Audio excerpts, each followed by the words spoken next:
Are you guys able to hear me? Yes. Yep. Perfect. And so then all I got to do is start video when I go live, right?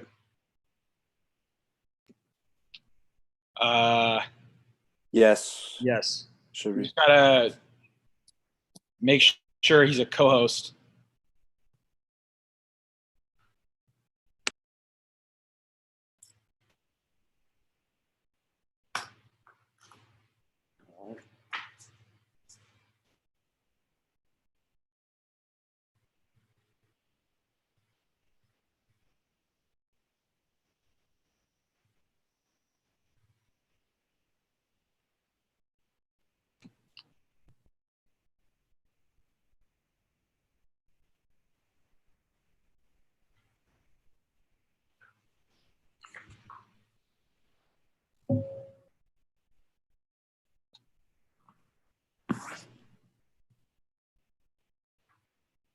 Hey, Henry, you're not able to see me yet, right? Until you changed it over.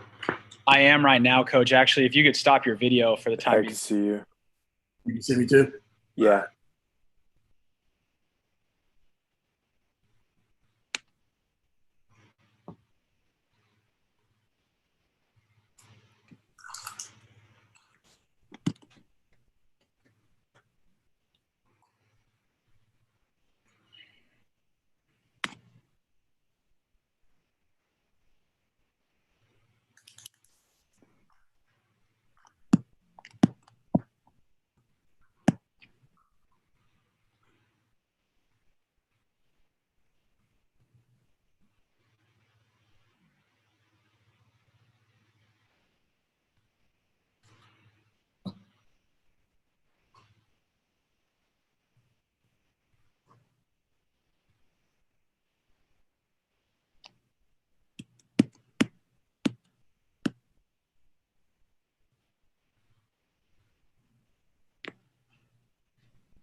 I just need to come up with a video at 2 o'clock.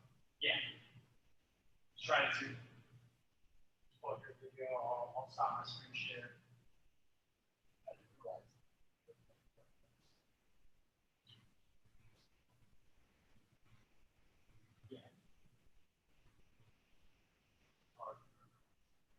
I'm just going to say thank you for joining us. I'm a pleasure to do more. And for 4 years now, we've been on a lot.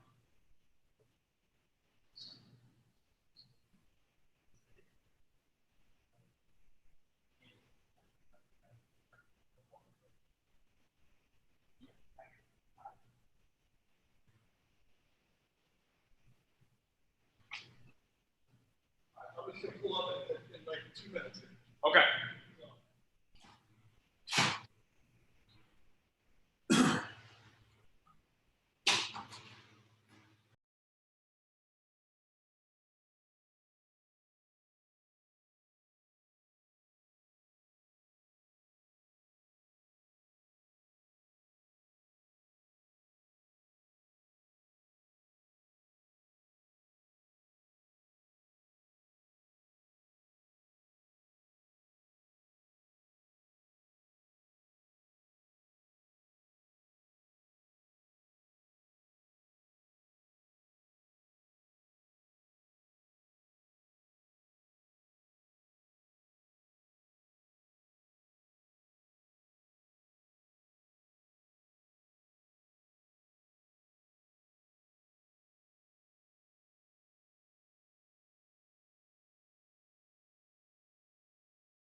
Hey guys, Ron McKeefery here. I am the Director of Strength and Conditioning for Fresno State University. I head up the department here, and we are super excited about you being a part of our Performance Over Pandemic Clinic. We wanted our staff. I'm super proud of our staff. I can't wait for you to meet each and every one of them. They've worked hard over the last couple of weeks to put this together on short notice, but we wanted to make sure that we put together something in an effort to give back to our California coaches community, as well as our friends from around the world. So really excited about today. We have each member of our full-time staff speaking. They're going to be taking 30-minute shifts and just digging into a little bit of the things that we do here at Fresno. I would encourage you to make sure that you leave questions and that you reach out to them individually for follow-up, as they are a wealth of information. But as we look at this pandemic and the challenges that we're often facing, I think it's important for us all to remember that opportunities are often disguised as challenges. And each one of us have been thrown a curveball with dealing with working with our athletes, with working from home or whatever it may be. And it would be easy for us to get frustrated and throw up our hands, but we need to find the blessing in this. Find blessing with your family, find blessing in a unique way to reach your athletes, and through clinics like this, find ways to continue to grow as a coach. So it is my honor. I'm going to introduce Henry Edelman. Henry is one of our strength and conditioning coaches here at Fresno. Him and Connor Truitt are going to be emceeing this event. And I will be joining you back for batting cleanup and going into the Q&A. So, Henry, go ahead and take it over. Thanks, Coach Mack, and thanks to everyone for joining us from near and far. To start us off here, our first presenter, I have the pleasure of introducing Andy Ward. Ward has worked with Fresno State football as a director for sport performance for football for 4 years now, and he's going to be sharing his insights on proper activation and preparation in order to lift heavy. Take it away, Ward.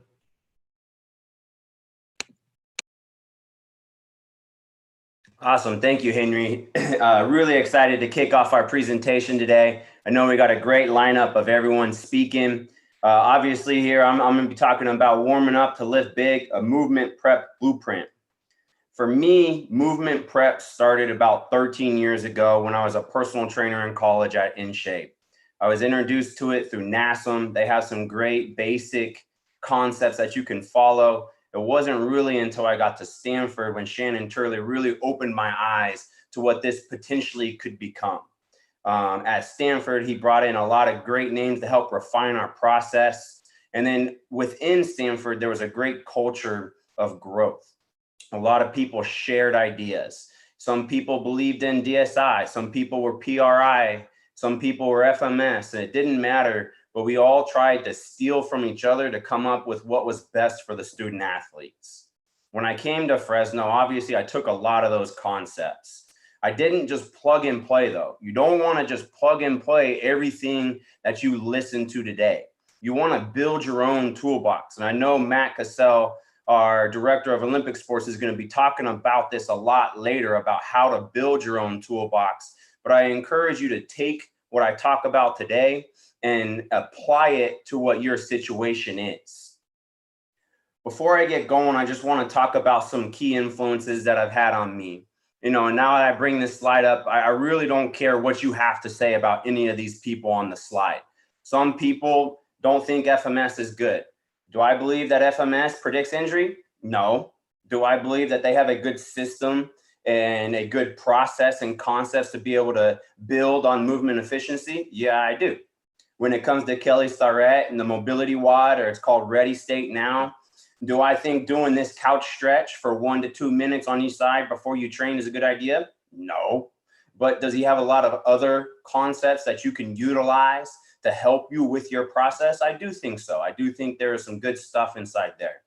And then when it comes to the FRC with the functional range conditioning, I know Randy, who's going to be following me up next, is going to dive deep into this stuff. But this is something that I think you can build stability on top of mobility.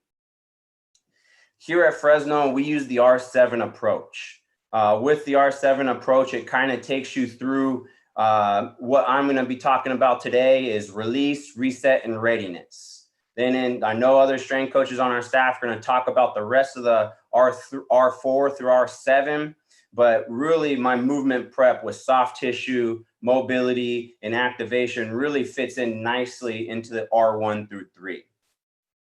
Before I dive into what I actually do, I want to make sure I touch on evaluation and testing. One, how do you know what your athletes should be doing? And then two, how do you know if what you're doing is actually working?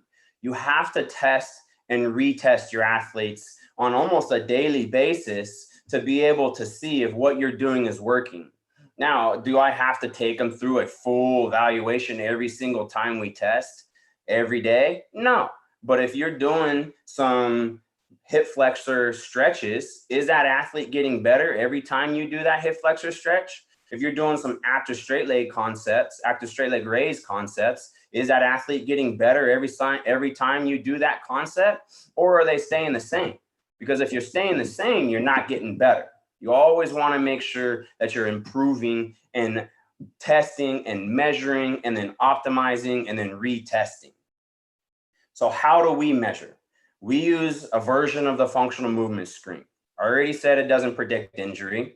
I also think that from test 1 to test 2, you're automatically going to get better just from familiarization of the test. But what we do here is we teach our athletes the test. We teach them the quantitative side of things and what the total score that we're going to be evaluating them on. What a 1 is, what a 2 is, what a 3 is, and the differences in each test. And then we also teach them the qualitative side of things as well. What restrictions are we looking for inside each test? Now, once you teach those athletes what you're looking for and teach the athletes how you're evaluating the test, and they still can't do something, then you know, ding, ding, ding, there's some major red flags going on inside that athlete.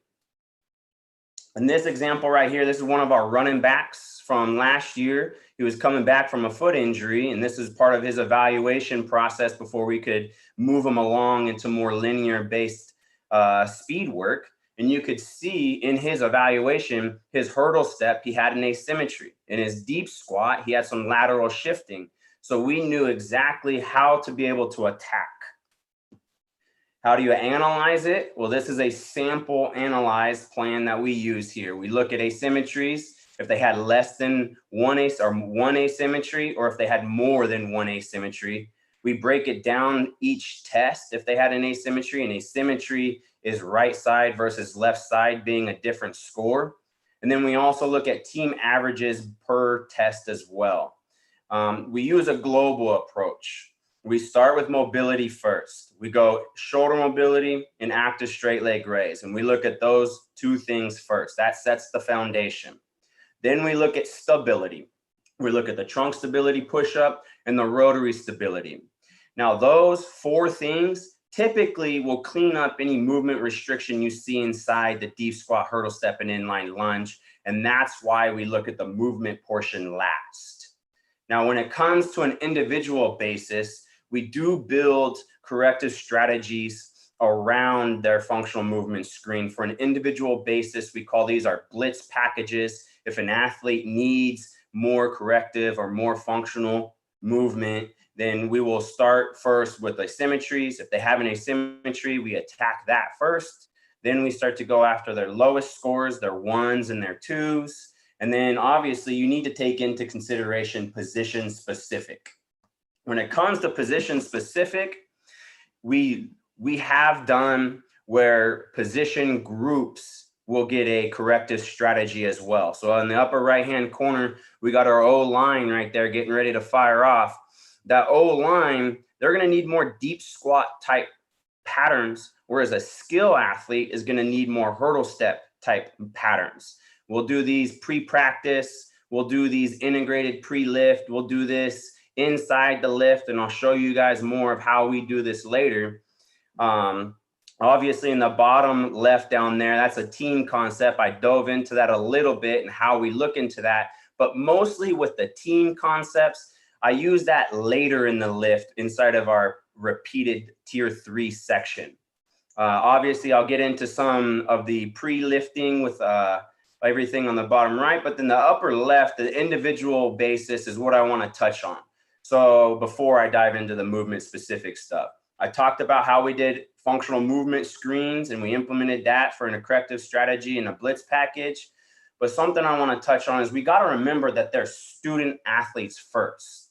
What we see as strength coaches, we see them on the field. We see them making plays on game day. We see them running and lifting and moving every single day, right? But we usually get 2-3 hours a day with them, maybe. Whereas you forget the rest of the 22 hours, they're probably in class, sitting in class.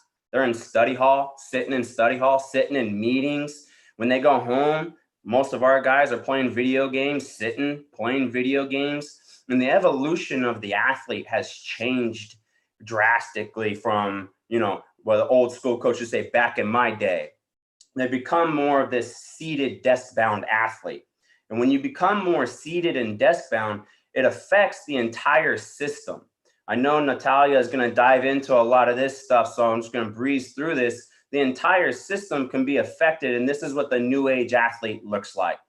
Dr. Yanda usually does a lot of this kind of research right here with kyphosis and lordosis, kyphosis being the rounded shoulders or what some people just refer to as poor posture, and lordosis with the sway back and the anterior pelvic tilt concepts. With that, we've usually done pre-practice is we've built a lot of our concepts around this structure right here. And we use it more as a reset to get the body firing optimally before they go and practice. We usually had 3 stations, one station being soft tissue, one station being lower body emphasis, one station being upper body emphasis. What I want to bring to attention though, is on this slide right here, if we're looking at the lower dosis, the lower half down there, it says he's got tight iliopsoas, tight hip flexors, tight, low back, whatever. You got weak glutes and weak abdominals. Now, are the glutes really weak? Are the abdominals really weak? Or are they just inhibited? Are the newer muscular firing patterns not synchronizing correctly? And that's the same thing in the upper body. So I want to challenge the person that created this just because it's not always a weak issue. And a lot of the times when we're building our corrective, our movement prep pre-practice, we use this book right here. I plug in Kelly Starrett again, desk-bound athlete. Again, I don't care what you think about some of his stuff. In the first half of the book, he talks a lot about how desk-bound sitting will affect the body. So we'll use a lot of his soft tissue techniques. We'll use a lot of his banded distractions, and we'll use a lot of muscle activation technique mats to help with the reciprocal inhibition. And I do believe that if you activate the glutes doing hip extensions or banded work, it's going to release the hip flexor on the front side. And same thing in the upper body. If you activate the muscles in the posterior of the shoulder, it's going to release your pecs. I'll dive into more of that, how we do it with lifting here in a second. But when it comes to lifting, I really, really enjoy this side of things. It's obviously why a lot of us probably became strength coaches, right? I think when you lift, it's an art. When you run, it's art. And there's usually glaring things that stick out to me inside this. So if I was a painter and someone's squatting and their knees are diving in, that's like taking a big red stripe and just putting it down the beautiful painting of Picasso. And that stuff sticks out to me. It's like, okay, well, why is that athlete knees caving in? Or why is that athlete's elbows flaring out? And then how can I fix that? So that's what we usually try and address when it comes to our movement specific concepts. So with back squat, excuse my pictures here, you know, with the quarantine, had to give myself a cool little haircut and didn't really have pictures of the athletes, so I had to use myself. Sorry about that. But with back squat, what we're really trying to establish is hip rotation, right? If you have 3 common flaws in the squat, your knees are diving, you're shifting forward, or your trunk is flexing, I think hip rotation or ankle mobility can fix a lot of those restrictions. So with our release, we'll start with some external rotator on the glute. We'll release on the calf. And really, we're just trying to decrease the tone or how much tension is inside that muscle right there. Then we'll use some of reset right here. They've got the banded external rotation stretch. And then the bottom picture, that's the FRC 90-90 hip rotation. I thought about putting videos, but after watching other webinars, I realized that videos just become choppy. You get a picture, you get the same idea. When it comes to the readiness, to help the knees from diving in, we activate the glutes by doing some mini band walking. And then we'll do a R&T overhead squat to activate our core and integrate the core to help fight trunk flexion as we go through a full range of motion on the squat. Now, sets and reps, we're usually not doing a whole lot. Usually we're doing 1-2 sets of 5 to 10 reps, maybe even 3 to 6 reps, depending on the movement. So we're trying to keep the volume low. It's not trying to create a workout before you actually get underneath the bar. We're just trying to create a little body flow, a little blood flow, trying to elevate the core temperature, but at the same time, make sure your neuromuscular firing patterns are optimal. When it comes to power clean, so back squat, that's tier 1 max effort. If we're talking tier 1 max effort power clean, we're going to do this before, and this is going to be more focused on hip extension. Common flaws we see inside the power clean, in my opinion, most of the times athletes never reach true hip extension. They always shortchange it, and then usually you'll see some poor catch technique. I'm going to focus on the hip extension aspect right here. When it comes to the hip extension, we're rolling our quads, we're releasing the hip flexor. This is going to decrease that tone again. And then now it's all about trying to get the glute and the core activated. We'll do some banded hip extent or banded hip flexors. With that, we're not just sitting there statically. We're actively squeezing our glutes, driving our hip forward. The band's assisting you a little bit. Hold it for 3 seconds, release. And then we're doing maybe 5 reps of that. On the bottom picture, front foot elevated hip flexor. Obviously, we're reaching the iliopsoas a little higher up there. But then also what's not in the picture is I try and lift that off the box. So that way we're trying to create some new range of motion in that upper leg. This will help you with that extension, but also help you with your catch position as well. In the upper right, under readiness, we're integrating the band as a little resistance. We got the band out for the hip flexor stretch. Then we'll just automatically just get right into it and turn around and do it the other way. So that way we're activating the glutes. Now it's really easy to see that the thing is you got to get your athletes to buy into this stuff, right? If you're just say, hey, turn around, do some hip extensions, they're probably just going to half-ass it, right? Excuse my language. But if you explain why you're doing this banded hip extension, and you're talking about how the glutes interact with your core, and you're talking about how the glutes interact with the power clean, that the movement that they're going to be doing, you're going to create more buy-in. And so now we got the glutes activated, we got our quads stretched, and then before power clean, I like doing some kettlebell swings just to increase some blood flow and integrate that core and glutes just a little bit more. Here's our max effort tier 1 bench press. Obviously, we want to decrease tone and release the pecs, and then also the traps. In that bottom left picture, my arms over my head, but I like to do eye raises where we're just going back and forth and we kind of move along the scapula, the shoulder blade. And then I think when you bench press, you got to make sure that you work on internal rotation. A lot of the times when athletes go to bench, their shoulders will roll forward. You got to make sure that you stretch those out. And in the bottom picture, yeah, it's a lat stretch, but I'm actively pulling my shoulder blades back and down and trying to work on some scapular mobility just as much as I'm trying to work on my lats right there. And then once I'm able to work on my lat mobility, my scapular mobility, my internal rotators, I try and stabilize that, doing some external banded rotator cuff works, working on the back side of my shoulder. And then I'll integrate the core with shoulder stability by doing a push-up bridge shoulder tap. Super basic, but a lot of the times those athletes will just let their hips rotate. Keep the hip nice and stable, squeeze those glutes. Now I'm getting a microdosing of glute work. And then we're working on touching the shoulder blade without letting that hip rotate. And we're working on a lot more of a connection pattern than we are just working some shoulders. Now, what about if I'm sprinting? What if I sprint first, right? Okay. Yeah, we will do activation before we sprint. So what we'll do is we'll decrease stiffness in our hip flexors, our quads, a little bit of the calf, because the calf does get tight from sitting all day. And so we'll give them a little dose of some reset from that desk-bound athlete stuff.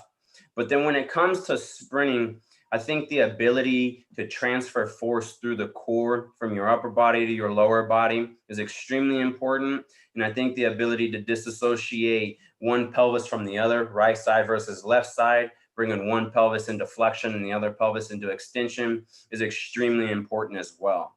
So on the reset section on the top picture, I'm doing a hamstring stretch. Yeah, super basic, super easy, but the details of the hamstring stretch are what we're trying to emphasize right now. So my right leg, I'm driving it into the ground, into extension, and my left leg, I'm pulling it up as high as I can, driving through my heel. So flexion, extension in the pelvis, and I'm holding the kettlebell over my head to integrate my core. I lift that kettlebell up before I start either motion with my lower body. So the sequencing is core first, and then being able to disassociate the lower body from the core.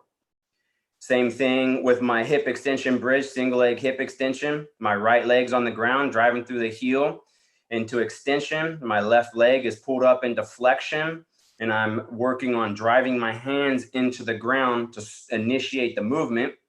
Initiated core sequencing first.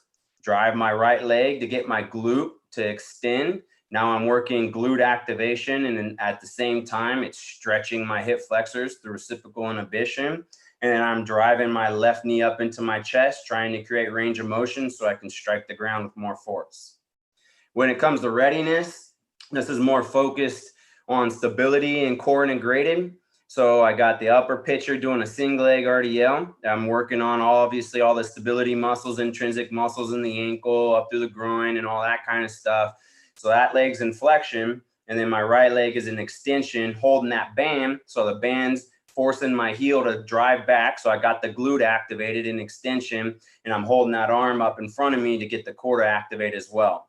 And then in the bottom picture, I'm driving my hands down into the ground. Core is activated. I start with my knees at 90. I like starting with the knees at 90 and stabilizing that knee at 90 as I extend the other leg. And so now I'm working some core integrated stuff with hurdle step correctives. Now, I get asked the question, do you come into the weight room after you run and do a whole nother movement prep section? Not really. What we'll do is we'll do movement prep before we run. And then when we come into the weight room, we'll start getting underneath a bar, but I'll build in some of those correctives and mobility patterns before we start, built into the squat itself. Usually we'll do 2 or 3 sets of mobility work and then 2 or 3 sets of FMS corrective type work with our warm-ups into squat. So I like building these in as supersets because it makes sure that the athletes aren't standing around.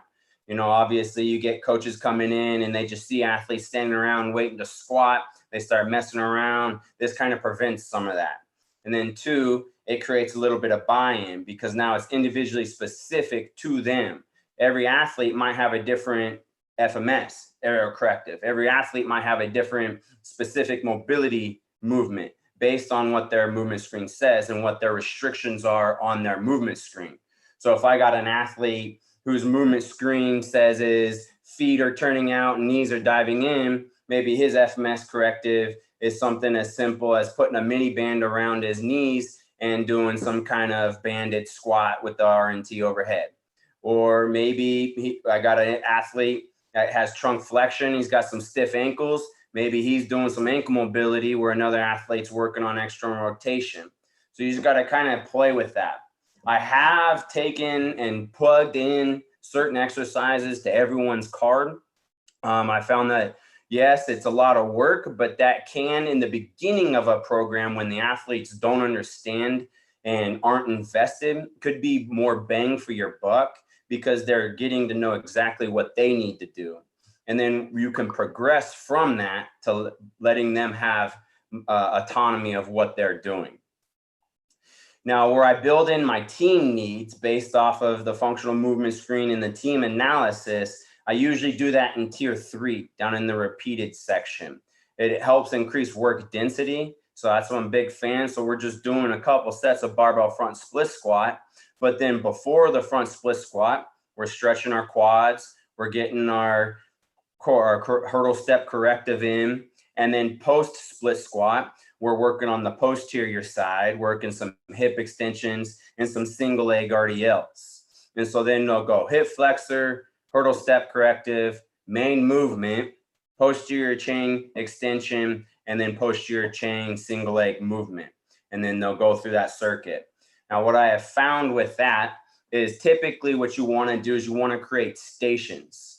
You don't want to try and have all your athletes stay in one area because then it can kind of almost get lost. They get lost in the shuffle. And if you get an athlete that's not completely bought in, then maybe they're trying to get out of some things. But if you create areas, hey, this is our hip flexor area. Hey, you go here, you do the reverse march. Hey, you go here, you do your split squat on the rack. But then you go over here and you do your hip extensions.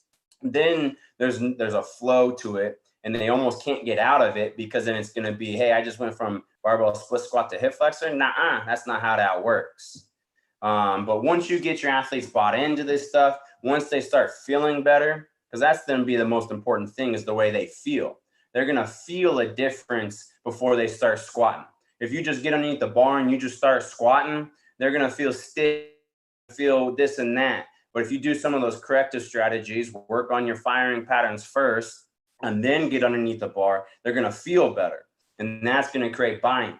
Same thing when it comes to sprinting. That warm-up, the 5-minute warm-up that we usually do, butt kicks, high knee crossovers. Yeah, that stuff creates a little bit of blood flow, but they're still feeling stiff inside that warm-up. If you do some of the corrective strategies on the front end and you're getting that body to fire correctly, you're going to reduce wear and tear on the backside. You got to think of the body as like that, flex commercial where the big old tubes and the water spitting out, and then they just slap on a big old piece of plastic to stop that water from coming out of that hole. That's basically what these corrective strategies are doing. You're working on patching energy leaks. You're working on synchronizing the body so that way you can make sure it's firing optimally. And you're working on making sure that you're getting some blood flow in a low level manner that is specific to their movement or whatever they're about to be doing. I hope you guys enjoyed my presentation, and I hope you guys enjoy the rest of the day. If you guys have any questions, you can reach me at my email, or you can follow me on Instagram and I'll get back to you as soon as I can. Appreciate you guys and enjoy the day. All right. Huge thanks to Andy Ward. That was great stuff. Awesome job, Andy. Guys, if you're interested in learning more about Andy, or maybe you just want to connect with him, consider following him or finding him on Instagram. You can use the handle at the Strength Warden. I'll repeat that one more time. That's at the Strength Warden. So I encourage you guys to go look for him there. And speaking of Instagram, I want to remind you guys that at the end of our clinic, we will have a Q&A roundtable discussion with all of today's presenters. So make sure you guys are getting your questions in. You could do that by going to our department Instagram page at Fresno Built, clicking the story and submitting your questions there. All right, so make sure you guys are getting those questions in. All right, and stay tuned to the end of the clinic to get those questions answered. My name is Connor Truitt. I'm a grad assistant here at Fresno State, and I'll be your co-host alongside my other co-host, Henry Edelman. For me, I just want to say thank you to all you guys joining us today. We got a lot of great stuff ahead of us, and I hope you guys enjoy the content that's going to be released over the next couple hours. Next on the docket, I have the honor of introducing to you guys Randy Flores. Randy is an associate strength and conditioning coach here at Fresno State. He is responsible for the design and implementation of sports performance programs for men's basketball and men's golf. Randy has previous experience working with top tier basketball programs throughout the country, which include Texas Tech and Memphis. And he's going to be speaking to you guys on mobility and as it pertains to athletic performance. So without further ado, I'd like to bring Randy to the table. Randy, the floor is yours. Thanks, Connor. Appreciate the introduction. Awesome job, Andy. I want to first off, thank the rest of the staff for helping, Coach Mack and everybody put this together so quickly. And I want to apologize ahead of time for reviewing maybe concepts that are familiar to some of you, as we'll go into the physiology of stretching. And we'll also, as Andy mentioned, dive a little bit deeper into FRC. But for those of you that are FRC movement specialists, this may be more so review for you. But if you're a high school coach, an athletic performance coach that isn't familiar with it, it's a great introduction. And if you get nothing more from this talk, I'd like to encourage you to kind of go down that rabbit hole that is FRC. And that way you can take pieces and integrate it into your own program effectively. So I'm going to share my screen here.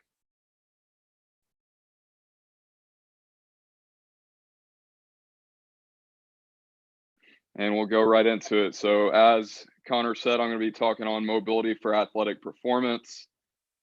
And I'll kind of skim past this. My background, I was an undergrad at Texas Tech, got into strength and conditioning there, was there full-time with men's basketball for 4 years, and then moved on to the University of Memphis, where I worked men's basketball and men's golf for 3 years, and then made the transition to men's basketball and men's golf here at Fresno State.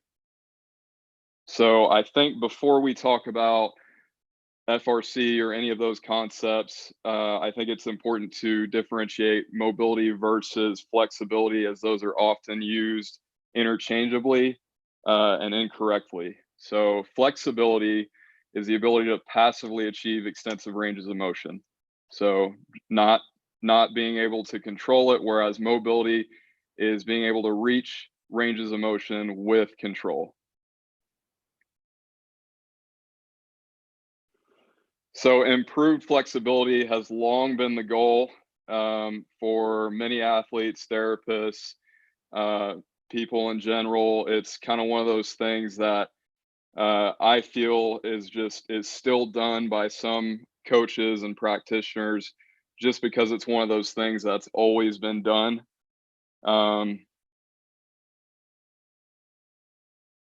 Intentions have included injury prevention and improved athletic performance. Historically, athletic trainers, strength coaches looked at it as a way to decrease risk of injury. And much of the research today actually goes against this line of thought. A study done by Schreier in Sports Medicine 2007 actually showed evidence that suggested pre-exercise does not prevent injury and actually can decrease performance acutely. And then some studies say that it may actually lead to injury. So what are potential mechanisms for it decreasing performance and potentially leading to injury?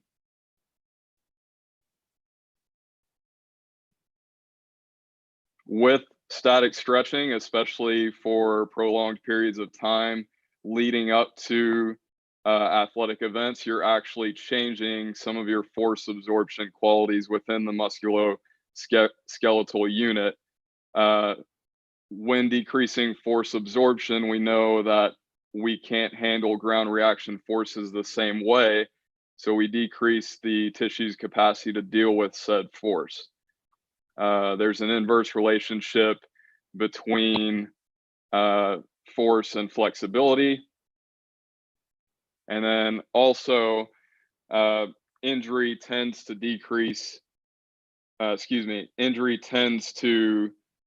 occur at mid ranges. So if we're trying to reach extreme ranges of motion, but injuries typically happen at mid ranges, we're not really changing the potential outcomes.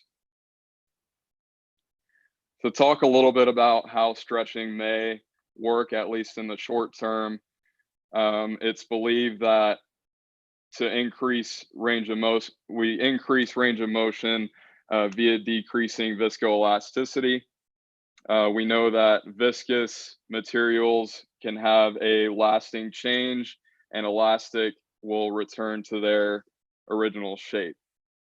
So we know the muscle tendon unit exhibits both of those characteristics when undergoing deformation, which is a change in size or shape due to an applied force.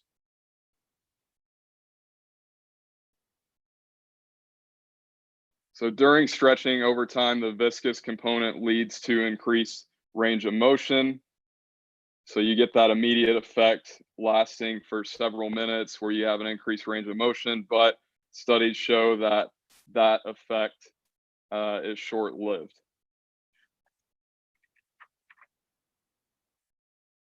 Looking at longer-term increases or longer-term static stretching, when in this particular study done by Magnuson, looking at 3 to 4 weeks of consistent static stretching, they do reveal improvements in range of motion, but there's no change in the actual structure. So in other words, flexibility improves, but there's no change in structure.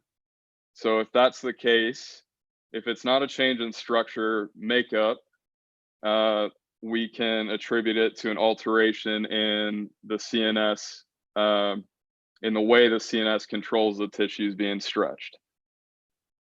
So there's a stretch tolerance effect.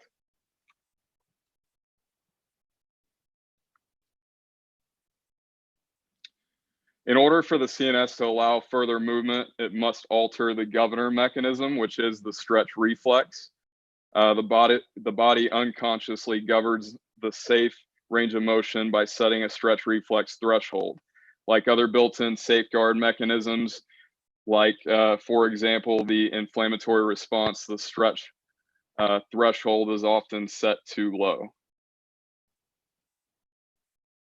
So what are factors that set our stretch reflex threshold?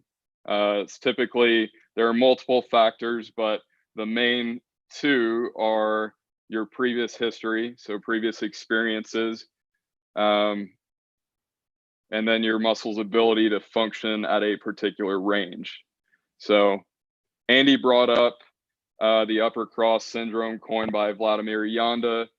In this example, you get the lengthening and weakening of the upper back muscles, lower trap, posterior shoulders, and you'll get a shortening and tightness in the anterior shoulder, the neck flexors, and the pec muscles. So in the example of upper cross syndrome, in the case of the pec, the stretch reflex threshold would actually be lowered due to this individual being in a shortened, prolonged position. So we can affect the stretch reflex based on the position that we are normally in. So if your CNS determines that your muscles are not strong enough to control a particular range of motion, then it won't allow you to functionally achieve said range. In other words, there typically exists much greater ranges of motion across a joint than are typically afforded by the nervous system. So to review, stretching doesn't prevent injury and may actually even contribute to it. Injury occurs within normal ranges of motion. Improvements in range of motion occur mostly due to neural adaptations. An example of this can be seen when you do unilateral PNF stretching. So if I were to perform PNF stretching on my right leg, I'll actually get an increase of range of motion on my left leg, and that's due to neural adaptations. Range of motion is governed by the stretch reflex, and it typically prematurely limits range of motion as a safeguard. Something else to note is there's an analgesic effect that you typically get from stretching, as well as isometric contractions. So holding a position, you'll get a short-term pain relief effect. So that's something else to note.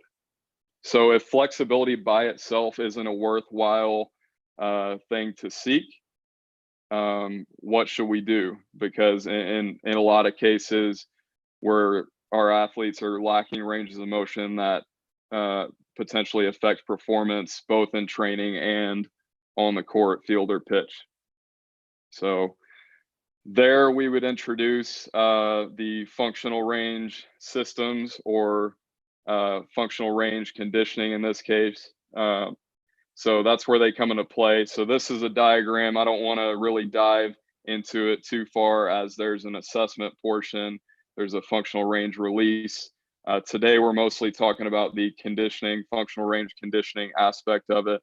But this diagram kind of shows how a practitioner or coach would travel down different routes with their athletes to, in effect, improve their mobility.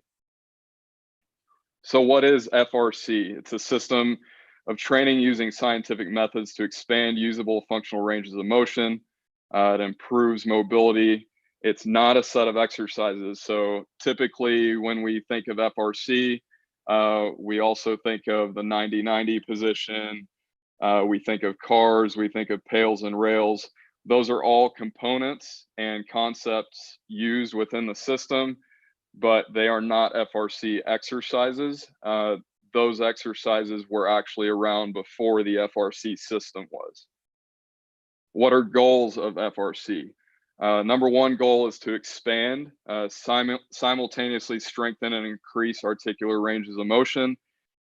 Number two, condition the nervous system to maximize active articular range capabilities and induce progressive adaptations for tissue preparation and safety.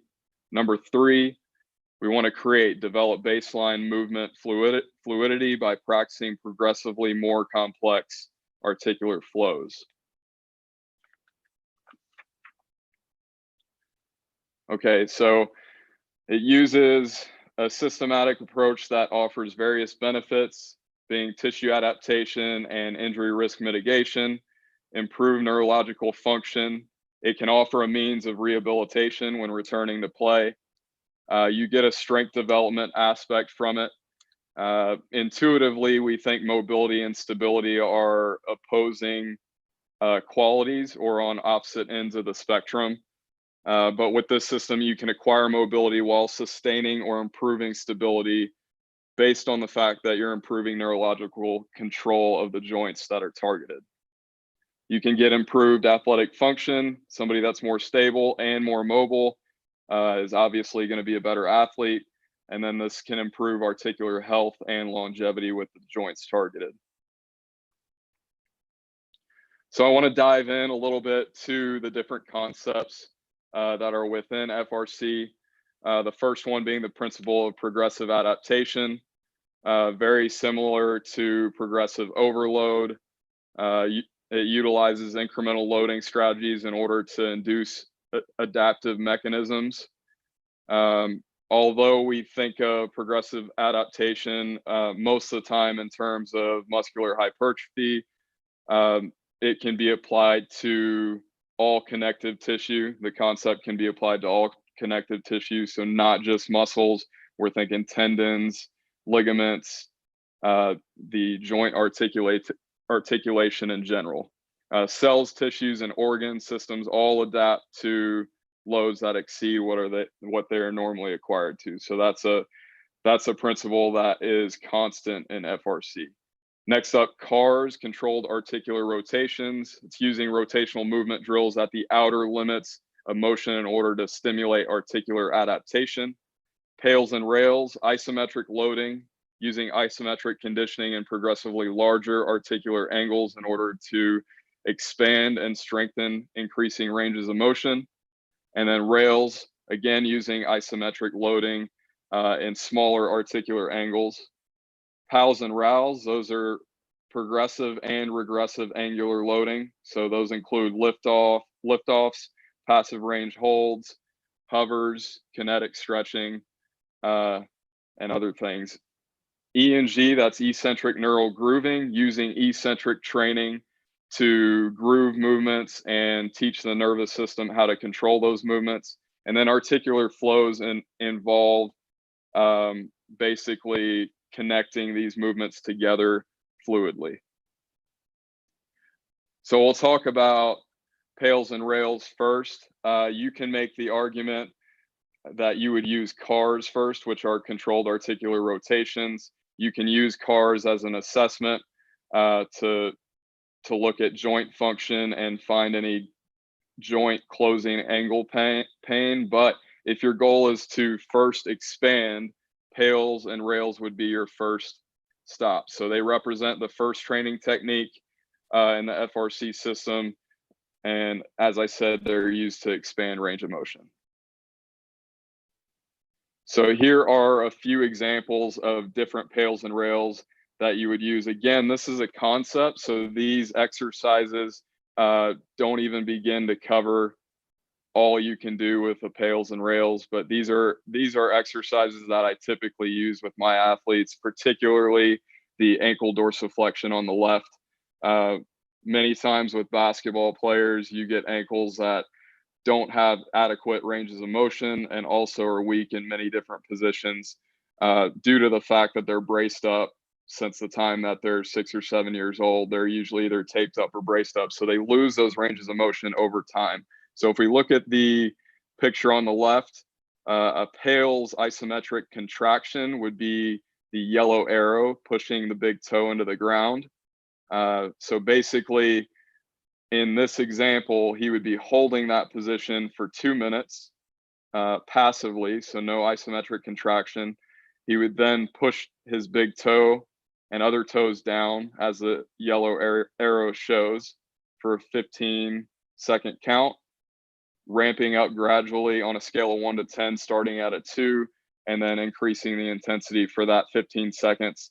He would then follow that up with a rails contraction, which would be pretty much contracting the front side of the ankle and pushing his knee even further forward for 15 seconds. He would alternate between the two for 2 or 3 reps and then move to the other ankle. Same thing with the knee flexion, hip extension, pails and rails. So in this case, the red arrows show the pails contraction, pushing into the wall, pushing into the ground. The rails contraction would be the green arrows. So squeezing the glute, pushing the hip forward, squeezing the hamstring, trying to close that angle. And then just to show an example of hip external rotation, these are 2 different drills you can do to accomplish the same goal. So both are pails and rails, but one is a regressed movement. The bottom is a regressed movement you would use for maybe an athlete who can't adequately get into the top position. So in this case, the top picture shows a PALS contraction with the red arrow pushing the knee and ankle down, and then a rails contraction with the green arrow squeezing the tissues of the top side of the hip. So why would we use isometrics for that? So number one, we can override and bypass the stretch reflex. So that protective mechanism that we typically get that inhibits us from reaching ranges of motion. If we hold positions and contract in them, we can actually show our nervous system that we have some control over those ranges of motion. So you get a short kind of bypass and allowance of 10 to 15 degrees that allows you to move a little bit further. Number two, with the isometric, you can build strength in those positions. Again, we know that flexibility is useless if we don't build strength on top of those positions. So those isometrics allow that. And number three, they're safe. So the CNS only allows access to ranges of motion that it can control. That's the advantage to holding an isometric contraction at the end range. Again, we're convincing that central nervous system we have control. We get that extra 10 to 15 degrees of range of motion there at the end.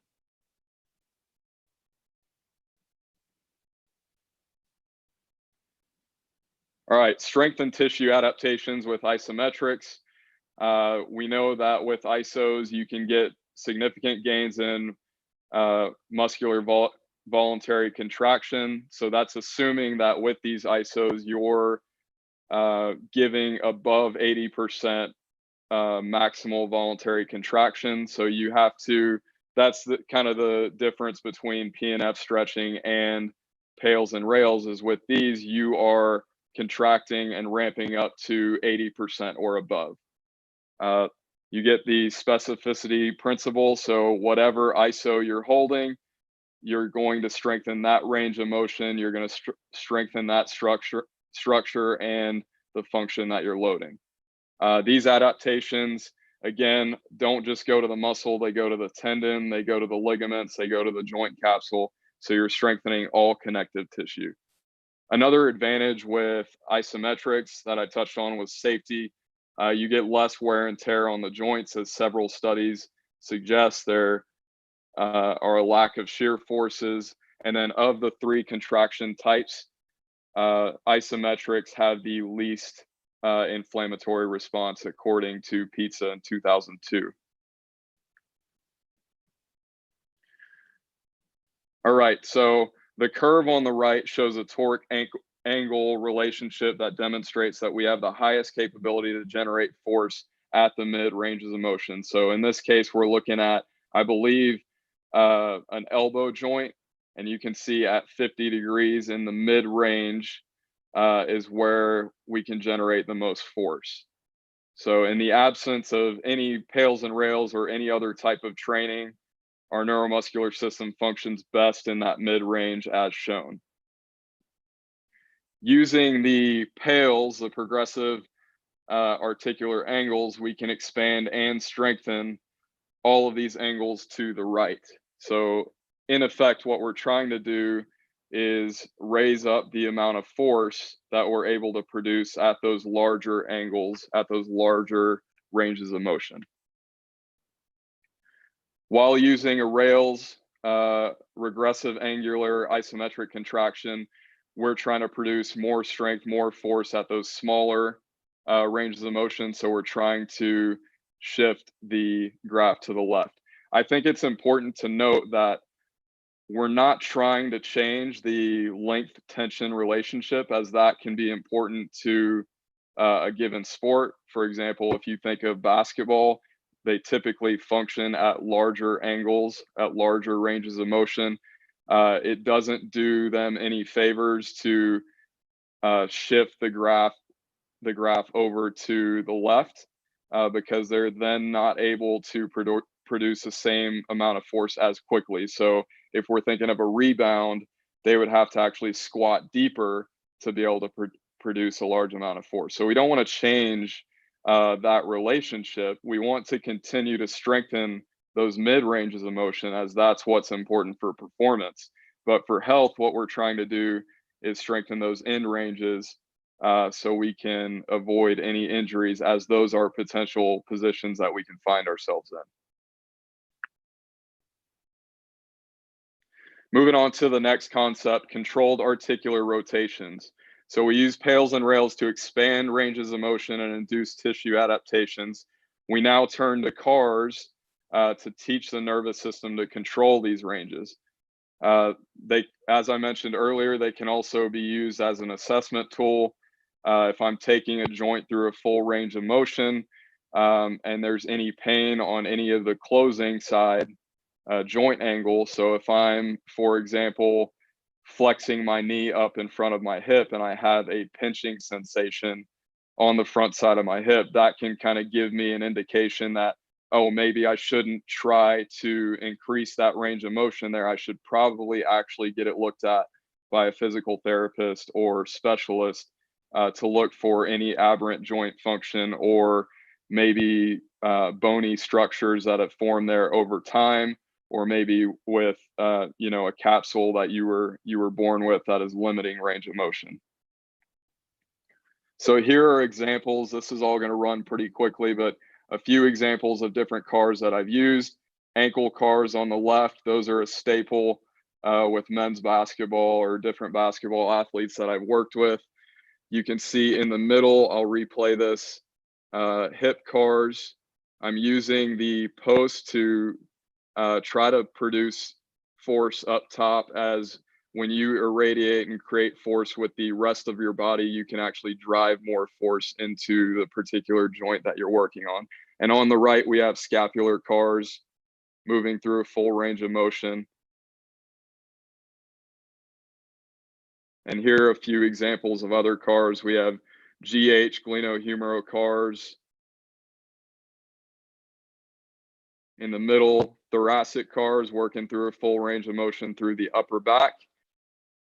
And then on the right, although it's not a controlled articular rotation, it follows a similar concept in that you're taking the joints through the full range of motion, through full flexion, through full extension, while using control in those end ranges.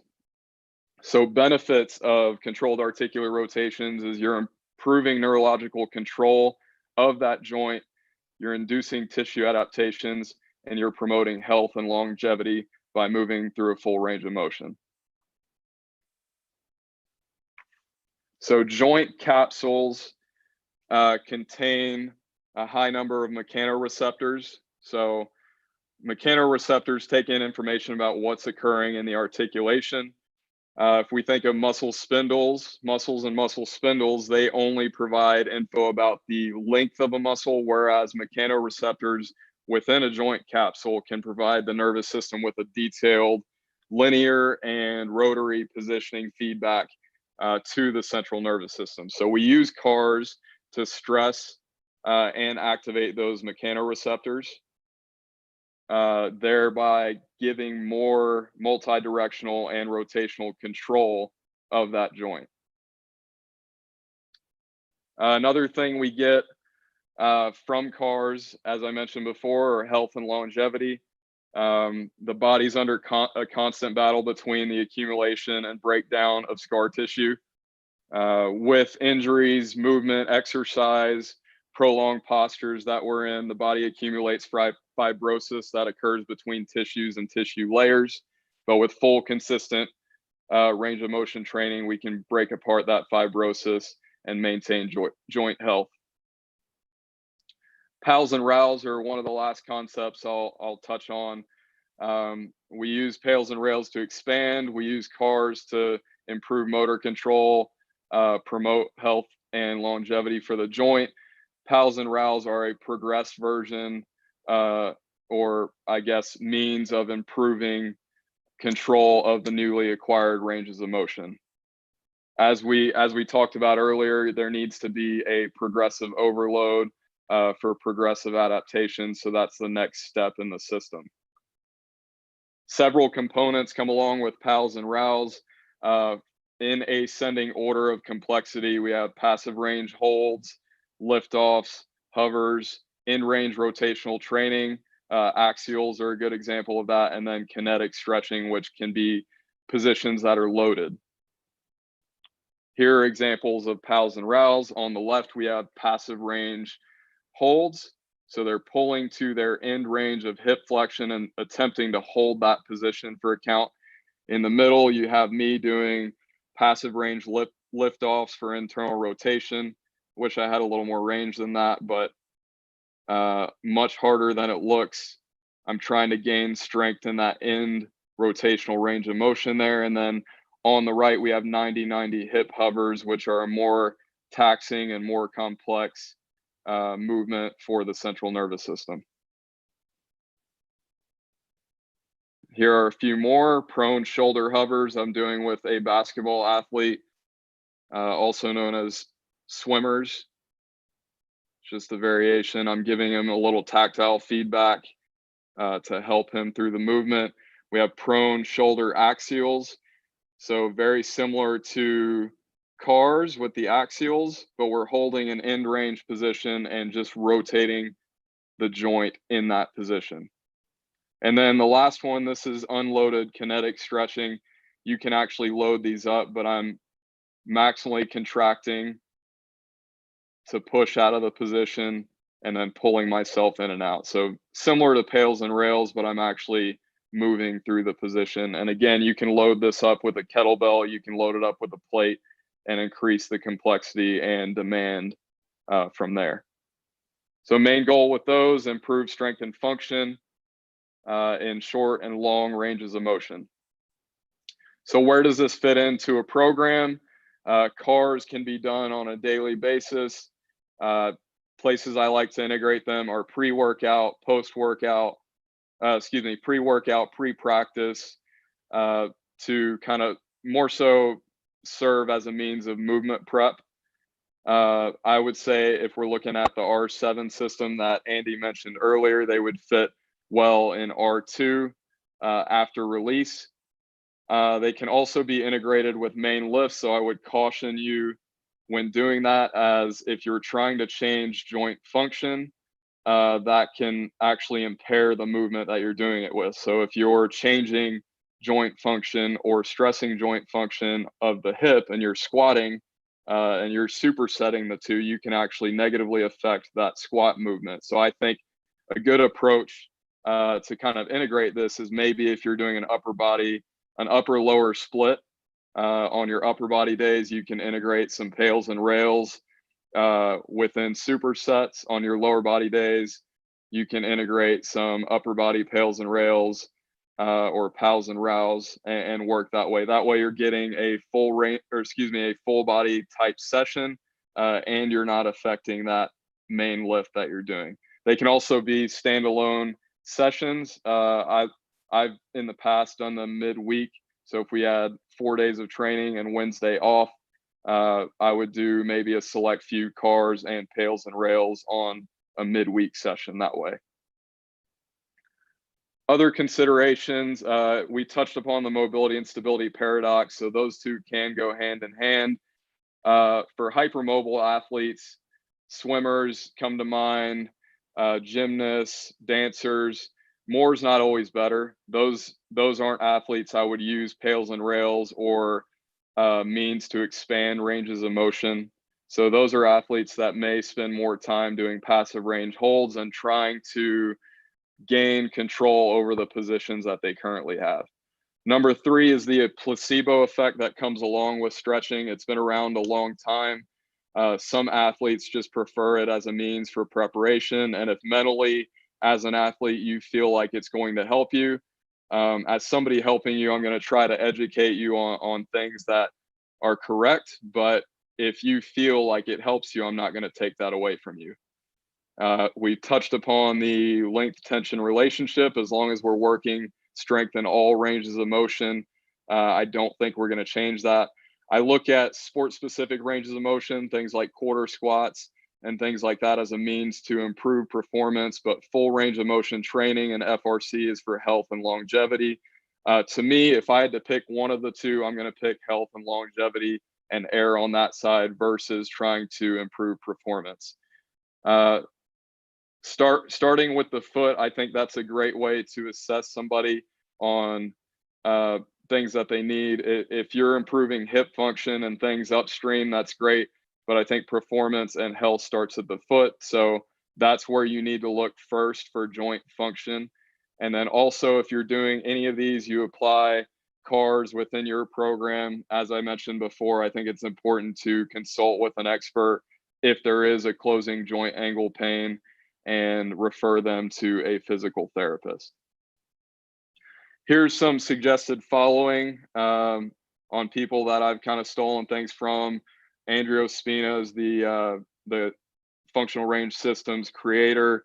All of these guys on here provide great content when it comes to this stuff. I think number one, first and foremost, if this interests you, taking a functional range and conditioning course would be step one. And then there are different rabbit holes you can dive down from there. Here's how you can contact me: through Instagram, through Twitter, through email. If you have any questions, this is kind of surface level, but if you want to dive in a little bit deeper on any of these concepts, please don't hesitate to contact me. So I want to thank you for your time, and I'll hand it off to Henry.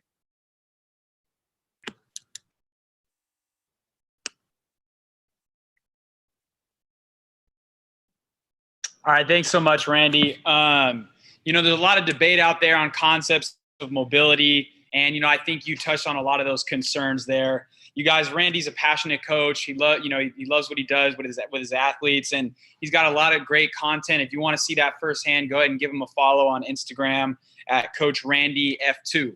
Also, make sure to follow our strength staff on Instagram at Fresno Built. We got a lot of good content on there. It consists of workout challenges, great motivational tools, some wellness education. And for those of you just now joining us, if you guys have questions for our speakers, make sure you're directing those to our Instagram page. We'll try and get to all those questions at the end of the evening during our Q&A with Coach DeMarcus Moon.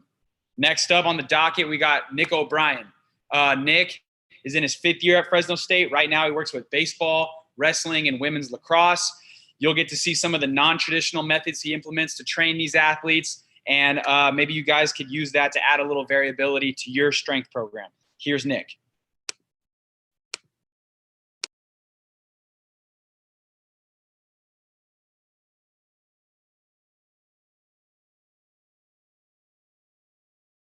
All right. There we go. All right. Thanks, Henry. And thanks, everybody, for tuning in. The response we've got from this clinic so far has been awesome. And I'm pretty stoked to be a part of it along with the rest of the staff. And I'm even more especially excited to be talking about something I'm pretty passionate about, which is strongman training. And then more specifically, how you guys can implement that into your program. And that's kind of the biggest question I want to answer today. Why is this the tool that you're kind of missing in your program? So we kind of touched on it. You can kind of see where I've come to get to Fresno State at this point.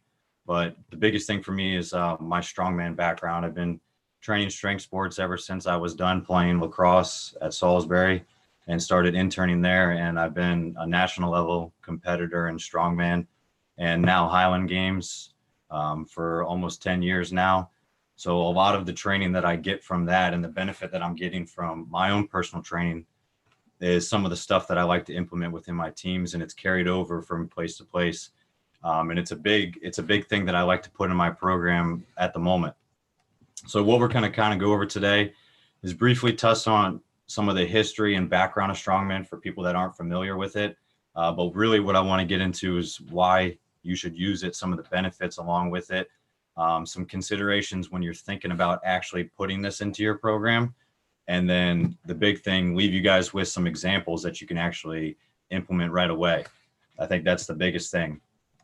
So some of the misconceptions, if you're unfamiliar with strongman, or if you've seen it for the first time, you're probably going to see these three guys, the current world's strongest man right here.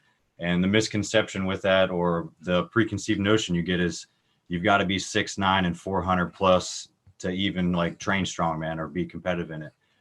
Probably to be competitive, yes, but I think strongman training is for everybody. You don't have to be just a male athlete. You don't have to be a modern day superhero. You don't have to be training for contact sports or anything like that.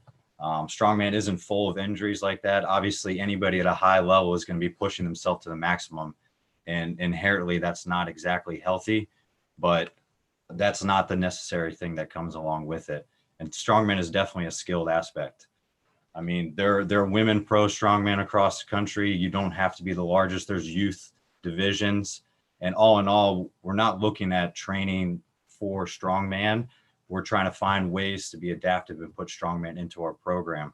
And at the end of the day, strongman's for everyone. And I think you can adapt it to any single program. So briefly, history. I mean, I love this stuff, so I could talk about this all day. So I'm going to really try not to ramble on. Like if you know this picture right here, it's good old Husfeld Stone. But strongman's been around forever, since the dawn of time.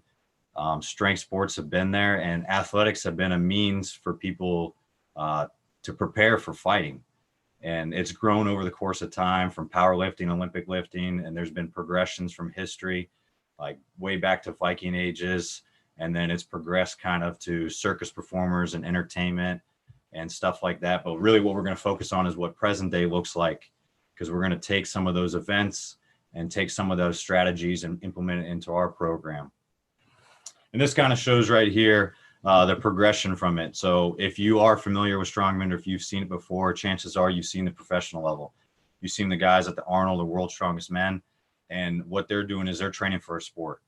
So what we're going to be looking at is all the way to the left of the spectrum, the novice, the beginner, but not even the competitor. We're looking at adding this into your program, because if you're training teams, they're not training them for strongman, the same as we're not training them for weightlifters or powerlifting.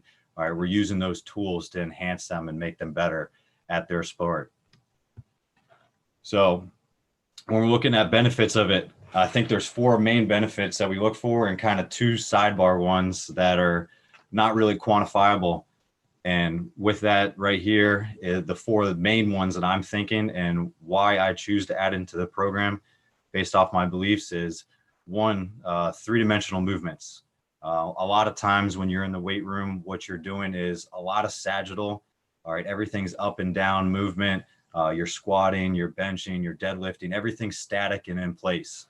And strongman is very dynamic. There's a lot of movements. There's medleys where you're running, you're pulling, you're twisting, all right, you're manipulating odd objects. So just like Coach Ward said, like all those stabilizer muscles, everything that you're trying to enhance in your readiness, you can perform during your strength movements in the R4 through 6 protocol that we're trying to do with our program. The other big thing you're looking for is strongman has a huge variety. From the middle, that's just a small snapshot of what is actually involved in some of strongman events, and the possibilities are endless with it. Just a small snapshot, but most people have seen kind of the staples like the Atlas Stone, the yoke walk, or car deadlift, something similar like that. And then when we're thinking about training athletes, one big thing we want to do is try to break out of the monotony. Like at the bottom, we're looking at different novelty of sport. When can we apply a different stimulus and break away from the norm, whether it's just changing the scenario, coming outside, changing the movements a little bit, giving them a different technique. And then strongman's a great way to do that, because you're using different implements. A lot of stuff is movement, so you might not have room inside your weight room. So it's great to get outside and do your conditioning with stuff. And then one of the big things with it is the fun aspect of it. And you kind of see from one of our last competitions this year with women's lacrosse, strongman is for everyone. Like, you don't have to put on 500 plates here. You can make it fun, and you can end up pulling your teammate here. And again, that breaks up the monotony, and it keeps it interesting for everybody too. And then the 2 kind of ones you can't quantify, which I think are maybe most beneficial, but you can't really say is that competitiveness and that strongman strength, I like to say. So like it dates back to the roots of like wartime preparedness and peacetime readiness from like Viking culture, but sports and when athletes are competing, like there's an intensity and there's a competitiveness and a fire that's involved in it. And I think strongman is a great tool to be able to bring that out and have athletes compete. And especially for my team sport athletes, it gives them an opportunity to kind of train like my wrestlers in an individual setting. It's a different beast, but when you're inside your own head and you have to drive that power, but having your teammates behind you is huge. And the same with competitive sports like that. Like the biggest goal is, can we match that intensity and that competitiveness in the weight room or in our training? Because if we can like keep that fire and harness it and make sure we're always producing it, then that's a great element that they can carry over. And it's just another competition when they actually go onto the field of play. So now kind of speaking on some of the considerations that you got to think of, you need to make sure that you're doing this prior to, during this, and all your implementation. But there are some considerations, just like any other strength conditioning tool or modality you're going to add to your program. And the first foremost is safety. That's the number one priority. As a strength coach, I don't have a job if I'm getting my athletes hurt in the weight room all the time. Safety's got to be the number one concern in that risk reward. And I love using this example. It's the Polish dominator, Mariusz Puchinowski here. I think this is another one of his world's strongest man wins, the only one with 5. But this is a big scale. And then you got on the right side, you've got everyone's strongman athlete, the only take one trip to get your groceries inside. So where on the scale does it fall when you're trying to implement this in your program and you're considering putting it in? All right, all our athletic performance training's got to fall somewhere in the middle. All right, it's not just a daily activity. It's got to be stressful, but we're also not carrying 300 plus in our hands. All right, where's the risk reward with that if we're training our athletes for a specific sport? And then the same goes with variety. All right, there's a lot of equipment. There's a lot of considerations with that stuff. It's not saying you have to go out and buy everything if you want to make sure that you can actually implement this in your program. There's some pieces that you probably already have in your weight room. But when I'm considering putting this into a program, one, I got to look at equipment. And if you're looking at anything, you want to start at the bottom tier here and make sure that most of your stuff is multi-purpose. Like, can you use it for different things? I mean, when I first started, I think my first farmer's carry was on 2 trap bars. So 2 sideways trap bars put up. You got to have some ingenuity, and you can do some DIY stuff. But the farther you work your way up this tier on the pyramid, the closer you kind of get to strongman specific stuff. If you're considering implementing this program, you got to make sure that you have the space, because like we said, it's dynamic. So great tools to use are prowlers and sleds for conditioning and competition work. Sandbags are very versatile, but I think one of the biggest things that you want to add first are specialty bars, and they might not be specifically strongman unique, but they're multi-purpose. I mean, a trap bar you can do deadlifts with. It's a great position to put athletes in, and then you can do different pin pulls. You can do higher variation pulls from an 18-inch, and then you can do frame carries similar to farmer's walks. So it's a great piece of tool to kind of introduce them, and then still make sure that you can put that in rotation in your strength program. And then the next piece of the puzzle is where do you actually put this into your program? What phase are you actually using it in? And each one of my teams, we're kind of strategic with where we put this in our program. And with baseball specifically, we're using it throughout the whole fall. So I like to use it as a core tool, a teaching tool with them, some conditioning, and mostly competition. So a lot of what we do with them is competitiveness. We don't do a lot of pressing with them because we normally went with them anyway. So there's no need to add any strongman specific pressing with them because it serves no purpose if we're not going to do that in our regular program. And that goes back into the safety. With lacrosse, we do it a little bit differently. We kind of bookend it between their fall period because of just the demands of their sport and how much they're running. And in the beginning in August before fall ball, we use it a lot as a teaching tool. So the new incoming athletes come in, and how can you carry this load? How can you carry this farmer's carry and be able to posturally control it, have good posture, be able to brace and breathe correctly. And then we superset that within their program. The older girls use it the same way. And then we just use it between their assessment period. And then bookending that on the back end, We use it some more towards our competition work and still integrating in with core.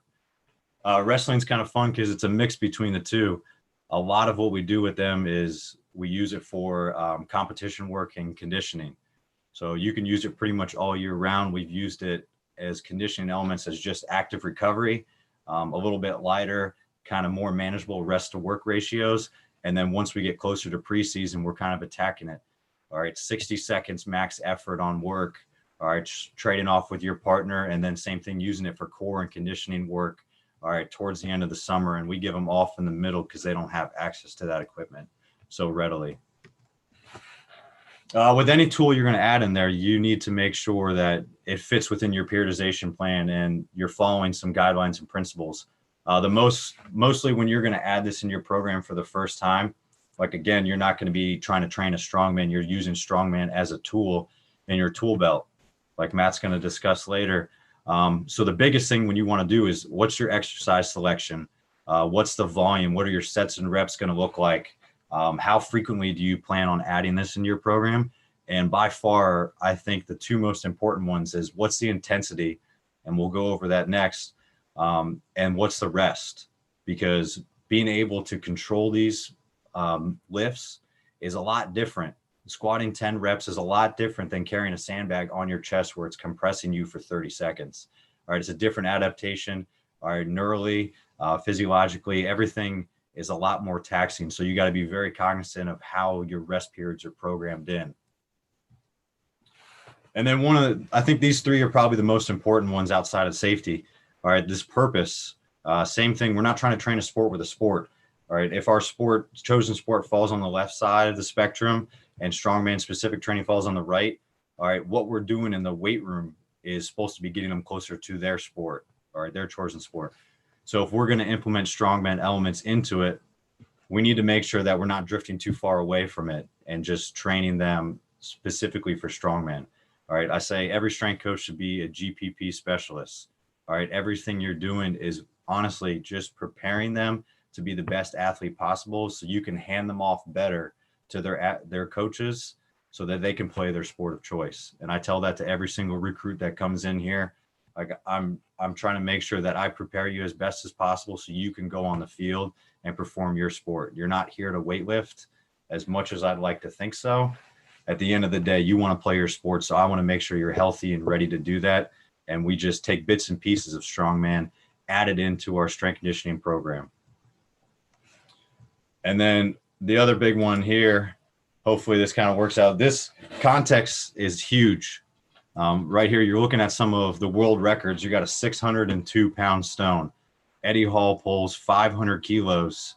And actually, Thor just pulled 501 a few weeks ago, so arguably the world record's down. But that's a topic I could debate for a while since it wasn't in competition.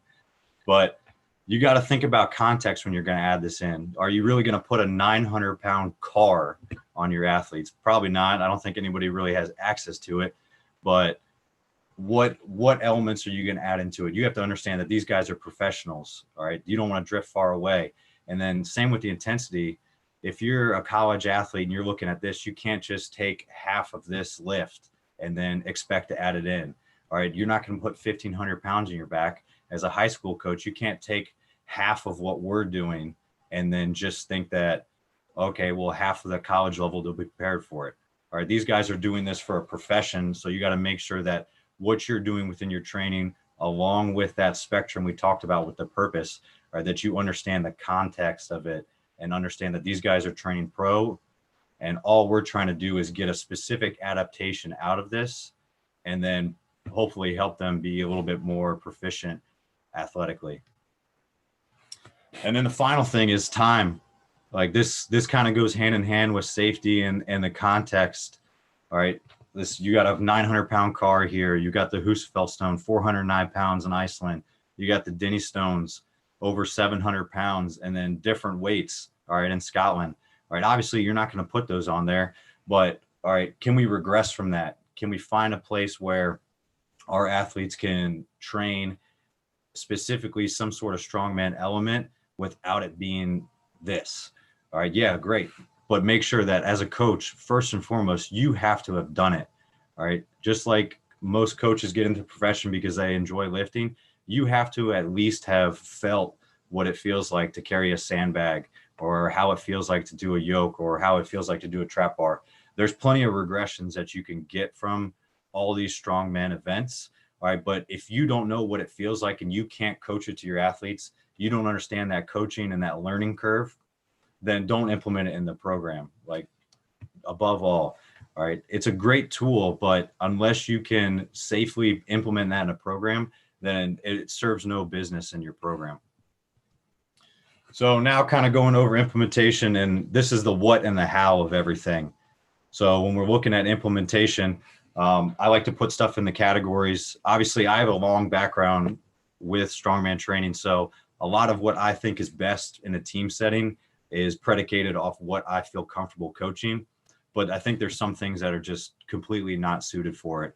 Odd object pressing, like natural stones overhead, like it makes no sense to put a jagged rock over an athlete's head when they're not competing in a sport. Axle cleans that don't turn over. If you're not doing Olympic lifts, why would you add that in? And I mean, the easiest combination for that is car deadlift. Like, you're never going to do that. You're never going to pull at that angle. But I think that there's some give and take with the bottom, and you have to figure out what's best suited for you after you try it, after you have the access to the equipment and how it fits in your program. And tire flips are a great example. I've used them in the past with my baseball team because we did an Olympic lift, but currently we don't have access to great tires, and I don't feel super comfortable doing it in a one-person setting unless it's very controlled. But I'll do it in certain aspects of it. So you have to play around and understand that whatever's in this best suited category can always be shifted over to not suited, and you have to kind of make your own. And then in terms of how to implement this in your program, variety, like we talked about with athletes, you could be in a competition doing farmer's deadlift for an ISO hold as long as possible, and then the next time be doing it as reps, and then fastest time to complete in a certain distance, and then a medley format where you're running down and back. So there's plenty of different ways to put this in your program, and then different styles that you can actually do and format it in, whether it be a competition, a finisher, conditioning, or a main movement. It's endless. And then this is kind of the meat and potatoes of it. This is where you can kind of take some of these and implement into your program, obviously after you give it a try. But I wanted to leave you something with it. So some nitty gritty where you can actually go back and implement it with your teams immediately. So one of the first examples we talk about is core training. And simple, if you have got dumbbells, if you got a trap bar, if you have kettlebells, all right, then you can do a farmer's carry with your hands on the side. And simple 4-week progression. We're introducing it to in week 1, intensifying a little bit the next week, increasing the volume, and then deloading. And then we go for set distances. So supersetting it as a core exercise in between our lifts, or finishing it off at the end. And then we go like down back format. So sets and reps, 3x2, they're going down 20 yards, back 20 yards twice. And you can use it with honestly anything. You can use one arm kettlebell. You can use it as a front rack position. If you don't have access to stuff, you want to go outside, you can use partner carries as well. But it's a great tool to add into there. The next one, conditioning. So we got 4-week progression again. Our odd weeks, we're going just a base, and it's a full out sprint. And our even weeks, we're going change of direction, going high handles down, low handles back. And we're making sure that we're moving as fast as possible. But a prowler push is great to use within this, because you can work it in a team scenario. One guy's going, resting for the max amount of time. All right, maximum effort each time. And you can use this throughout the season because it's not going to beat you up as much as running is. So it's a great tool to add into the arsenal for any team. But the biggest thing, and I think one of the easiest things to add into the program, and arguably my favorite, is competition. And we do it in a few different styles and formats here. So the first one we kind of do it with is wrestling with our weekly format. So here's a few examples. Each week we have something set up, and we've got a competition going, and the days are random. How we choose the teams are random, but we're trying to make sure that it's competitive, and we're integrating a few different strongman-esque kind of challenges in there. For example, just the rope pull. We got 2 teams going, pulling the sled to them, pushing it back. running back tagging their partner. And this was kind of good. We got an even round going, and then the third finisher, I like to mess around with the wrestlers and put them in weird positions. So we got them on the plank position doing one-arm rows, pulling it down, and it was a grinder, but you'd be surprised how much benefit you get just adding 1 day in, just 1 day in for your program as a competition. And then we go through a monthly one with women's lacrosse example. Every year we have a turkey break tournament, which falls on our halfway point or our half week before they actually go home for a break. And we like to mix it up, put some competition involved in it, get them out of the weight room, kind of mix it up and send them off in a good note. And every year we're doing something different. We make sure we pick different teams with it. But for them, we sporadically put them out throughout the course of the year. Sometimes it's a Halloween lift, depending on what day it falls on, or if we have the availability between exams for a pre-Christmas one. And the big one we're looking at is our yearly competition. And with baseball, we go through the Omaha Challenge, and it's a week-long event where we're picking 4 captains on 4 teams. We're drafting them. We're going through a whole draft process. We've got 5 days of events at different locations, and I'm sending cryptic tests to them and letting them know what's kind of on the plan for the day. But here's a little sample of kind of what we've done. And you can kind of see we're changing up where we're at. We're changing up what we're doing. We're in the weight room. We're on the turf. We're on the baseball field. We're doing wheelbarrows. We're doing med ball throws. All right, there's some strategy to it. But at the end of the day, we're just making sure that we're mixing it in. Like we said, this isn't strongman only training. So we're sprinkling it in within our training. You'll see there's parts of it in there because, again, it's a tool. It's not the end all be all when we do it, but this is a big thing that we love doing with the team. Coach Bachel's allowed me the opportunity to work with these guys and implement it in the program. And it's something that all the pro guys come back and talk about constantly. Who won, who can't win, who can't seem to win ever, who did the worst on an event. And it's a great way to get all the guys together and kind of culminate the end of our season and get ready for the spring. So you can kind of see a little bit from the previous year what we did, and we like to showcase them. We take some pre-post photos. We give awards at the end. It's a great time for all the guys to keep that competitiveness burning and send them off into the next semester. And strongman involved in that has been a huge part of it. So kind of coming to the end of it, the final thoughts, like I said in the beginning, why strongman? I think it's those 6 things we talked about, the 3-dimensional training, the novelty of it, all right, the variety you get, the fun, that competitiveness, that strongman strength. Those are the big things that there's no reason why you shouldn't be putting this in your program. And I'd argue why you're not. At the end of the day, as strength coaches and professionals, we're trying to make sure we're mitigating the risk of injury with our athletes. We're improving their athletic performance, and we're developing mental and physical toughness. And strongman checks all those boxes, because for us at the end of the day, we want to make sure that the weight room translates over and puts our athletes in the best position so that they can be dominant and compete on the diamond, on the mat, on the field, or wherever your athletes feel the choice is. Because if we prepare them the best as possible and they're able to compete at the highest, then we can compete for and win championships, which is the ultimate goal.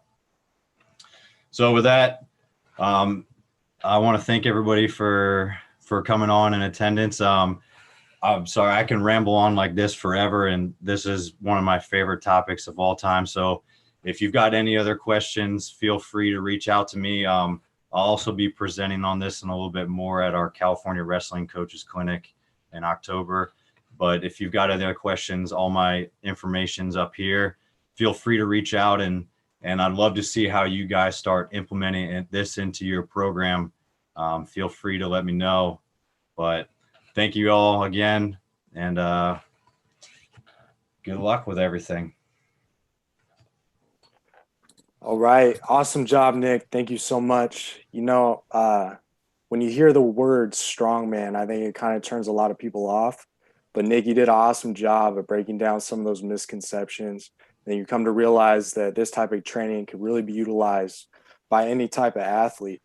And I know I could tell you guys from a firsthand experience by working with Nick that the athletes love doing this type of stuff. So thank you. Thanks again, Nick. Awesome job.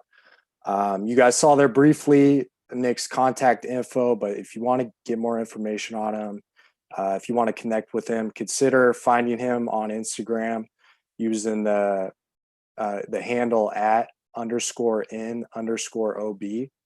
All right. Go ahead and consider reaching out to him. All right. I'm going to move us along here. Our next presenter is Matt Casale. Matt Casale is our director of sports performance here at Fresno State. He is personally responsible for the design and implementation of sports performance programs for women's basketball and women's softball.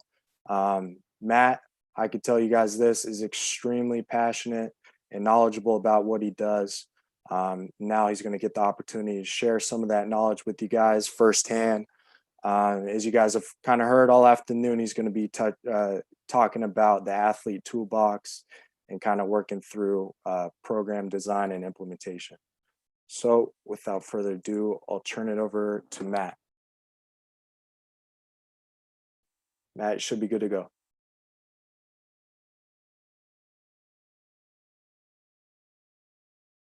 All right, thanks, Connor. I appreciate the intro, and I appreciate all of you being a part of this performance over pandemic clinic. Hopefully you've enjoyed the presentations thus far, and we still have a couple more presentations after me, and then our Q&A after that. So hopefully you enjoy this, and let's get into it. So my topic is simple but not easy, developing the athlete toolbox. And one of the reasons why I'm so passionate on this topic is with all the information out there, whether that's through research or social media, right? We're starting to make things very complex. And I think the goal now is to try to keep things as simple as possible, right? And try to use the methods that we've had in the past that have withstood the time, over this period, and just making sure that we're keeping as simple as possible and, developing our athlete toolbox accordingly. So you saw Coach Ward a little while ago with the toolbox, right? Athletes, regardless of the sport, have to have an athlete toolbox, right? And when we think of an athlete toolbox, what are some of those movements that we think about? I'm thinking of squat. I'm thinking of lunging, hinging, rotating, jump, landing, push, pulling, accelerating, decelerating, sprinting. All those things are very, very important for all athletes, right? Now, the different sports and maybe different position is how much do we use each tool in the toolbox? That's the question that we have, starting to develop athletes and thinking about their toolbox. So before I get into it a little bit more, my upbringing, I grew up on a dairy farm in upstate New York, family-owned dairy farm. We're honestly the only one still continuing within a 30-minute radius of where I live. So when you drive by my hometown, you see abandoned farm after abandoned farm. And I think it just takes a lot of, I have a lot of pride in that upbringing. But, if I wasn't working, I was only doing one thing, and that was playing sports. And that led me to a lot of great experiences, a lot of life lessons as well. And when we think of, whether it's activity, maybe in your background, like, growing up on a farm or playing multiple sports, that's giving us a broad spectrum of experiences and creating a better foundation for all of us. And building on that, my background as coaching, I've been fortunate to learn from so many great coaches, so many great athletes, and been a part of so many great programs. I've been able to work with a variety of sports. And I think we talk about the athlete toolbox, but making sure that, we preach, we should have, athletes have a broad experience, but we need to do that as coaches as well, right? And I've been able to take so many great things from so many different sports and use them with my sports that I work now, and that's women's basketball and softball. So just thinking about first coaching principles, right? These are the two teams I work with. And what's amazing is, obviously the accomplishments they have on the field, but more importantly, the things off the field, right? We're trying to, as strength and conditioning coaches, our goal is to inspire and support our student athletes and reaching their human potential, right? And we do this through an athletic platform. And something that I take pride in is the quote, plant the trees you'll never see. And that's from a book, All Blacks Legacy, by the New Zealand All Blacks rugby team. And it just talks about, hey, like when we impact our athletes, right, we're also impacting people that we may never meet, that they come in contact with as maybe future employers or coaches or leaders of tomorrow. So just making sure that when when going through this process, it definitely goes much further than the weight room. So first thing is hard work, right? This is something that I grew up on. And to me, it's a choice, right? You choose to work hard. And for strength and conditioning professionals that we are, I look for two things. I look for one, are you a great teammate? And two, do you work hard? And I'll gravitate towards those two people. To me, it doesn't matter if you're a freshman or senior, doesn't matter if you're a starter or non-starter. Those two things, being a great leader and working hard, that is what matters to me. And that's something that's special for all of us, because regardless of the athlete, I think they respect that we think and treat them that way.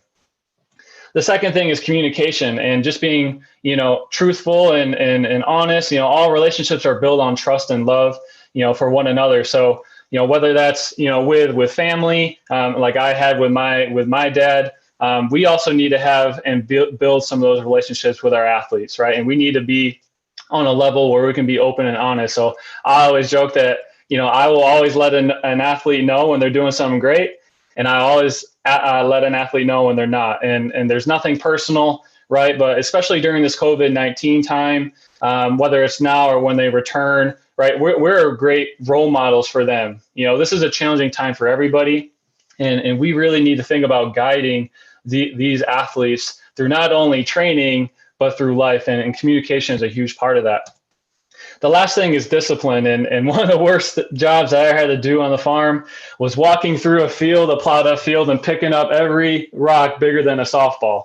And that was something that was very time consuming, not very challenging, but definitely mentally challenging in terms of, sticking to it and never being too big to do the little things, right? Just another quote from Legacy, the New Zealand All Blacks rugby team. And I make sure that our athletes that I work with, that we are doing those little things, right? To obviously, keep us healthy and improve performance. But again, like my goal is to, impact them on a human level. And I want to create better leaders. So whether that's being the most professional team in the weight room or making sure that, we're setting up and cleaning up and taking things down correctly, right? Maybe that's having great language, great presence in the weight room. Regardless of what that is, we need to make sure that we're being disciplined and doing all those little things, because those are all very important in this process. This is just a photo from the La Sierra Physical Education Program back in the 1960s. This is something that, unfortunately you don't see nowadays. I think nowadays we're just happy to have a kid or an athlete just be able to run around a track and not go into a walk before that first lap is finished, right? So, today's athlete and that, that we're thinking about, and I love this photo that Coach Zach Dakant shared via Twitter a while back. And I love it because it talks about the physical development capacity. And if you have a small capacity, there's only so much skill that you can build upon, right? It kind of caps that ceiling at a certain point. So if we grow and enlarge that physical development capacity, not only does that skill is able to grow, but also we're keeping those athletes healthy. If we don't have that capacity to withstand that skill, a lot of athletes are going to get hurt, whether that's in late high school or going into college. Like however many athletes that I've come across with, they've already dealt with numerous injuries already. And I think that's something that we need to change the system and make sure they have the capacity first to do that. And these are just some examples of, unfortunately, some injuries that people deal with, right? Whether that's knee, shoulder, elbow, back, those are becoming the norm. And I think, for us, we need to make sure that, we're not just accepting that we need to expect more out of these athletes. And to be quite honest, I had just to kind of share a story. When I was searching for some images, I went through Google search, and some of the things that came up, it was a shoulder and elbow like ice pack wrap thing. And what I saw was this little 8-year-old boy wearing it. And we're getting to the point now in society that we are even creating products because of these things, even for youth. And that's so sad that, youth age, kids, boys and girls are dealing with some of these things already. So as strength and conditioning professionals, can we give them the physical, development capacity to, not only perform at a high level, but be able to do that over a long period of time? This is what they love to do.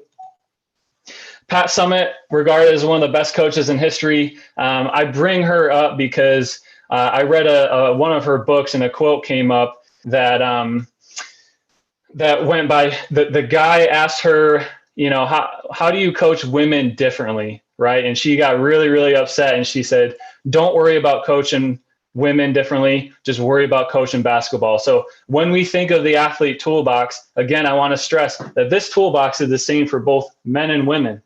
Right. And to build on this topic, Dr. Sophia Nymphius, from the professor from the Edith Cowan University and the high performance manager of softball in Western Australia, she had a really good presentation the other day that I saw, and I'm hoping that you guys potentially will look out. And the title is Sports Science Failing by Design and Understanding Female Athletes. And one of the biggest things, ideas that came from that was once you equate practice time and skill, there is no difference between men and women, right? The system that we have is flawed. We're to a point where we're thinking that,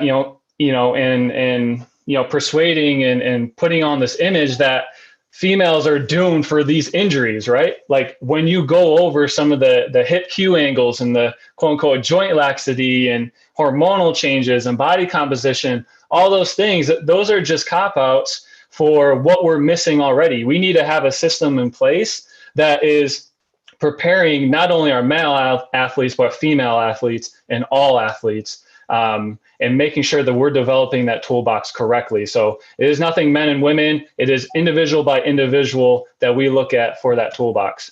And I want to be able to, again, portray an I can do it mentality. One of the most disappointing experiences that I've ever had was I went up to an athlete that I hadn't coached before, the first time working with them. And their first question to me was, "Hey, Coach Matt, can we squat?" And that to me was devastating because that's something that the individual does every day, right? And for someone to put fear in movement, to me, is unacceptable, right? We need to make sure as professionals that we're giving them the environment to try, fail, right? But we're trying to guide them to those answers, right? I think at this point, what's happening is we are stealing that opportunity, right? We want the athletes to fail, but fail safely. But we are stealing that opportunity from them because we are fearful that we are failures as leaders, right?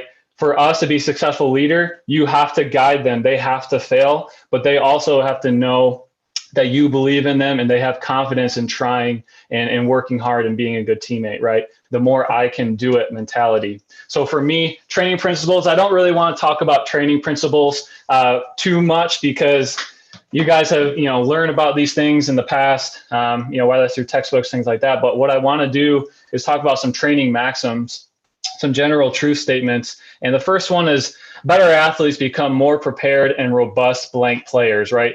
I didn't say better. It didn't lead to a better basketball player, but it made them more prepared and more robust, right? So, Coach Ward talked about the FMS.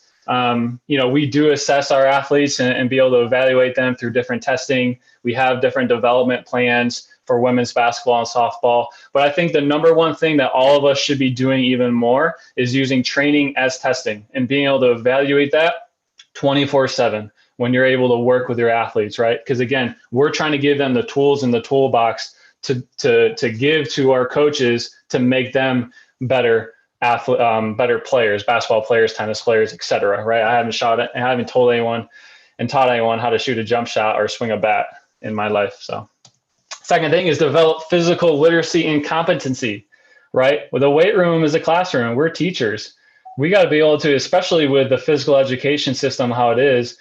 I have so many athletes coming to college and they don't know how to do some of these some of these basic movements. You don't know how many athletes can't skip, can't shuffle, heck, even run backwards, right? Backpedal.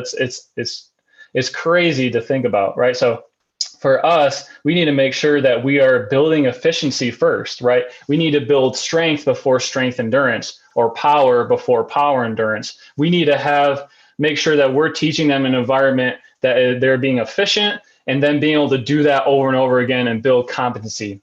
And, the challenge is obviously, for example, if you have big, maybe group sizes, like 50, 60 athletes in the weight room, like, some places do, especially at the high school level, is being able to take some of the time to do that. And I would say this, I worked at BYU, and I worked with their men and women swim team at the same time, right? And we know swimmers sometimes on dry land, they struggle with some of that training, right? But what happens if I'm able to educate them, especially on the front end, and take the time to do it correctly, on the back end, I have 50 different coaches in the weight room, right? They take a more player-led mentality, and I'm able to lean on them and guide them to the answers. So to give you another example, I knew exactly that our Fresno State softball team was going to be successful when you had underclassmen coaching upperclassmen, right? Underclassmen were confident in teaching some of those upperclassmen, but the upperclassmen had great humility in listening to some of that, right? And that went both ways. So making sure that we're developing physical literacy and competency is very important. Just a picture of Bruce Lee: perform basic movements exceptionally well. I think a good example to show this would be, or not, not to do it this way.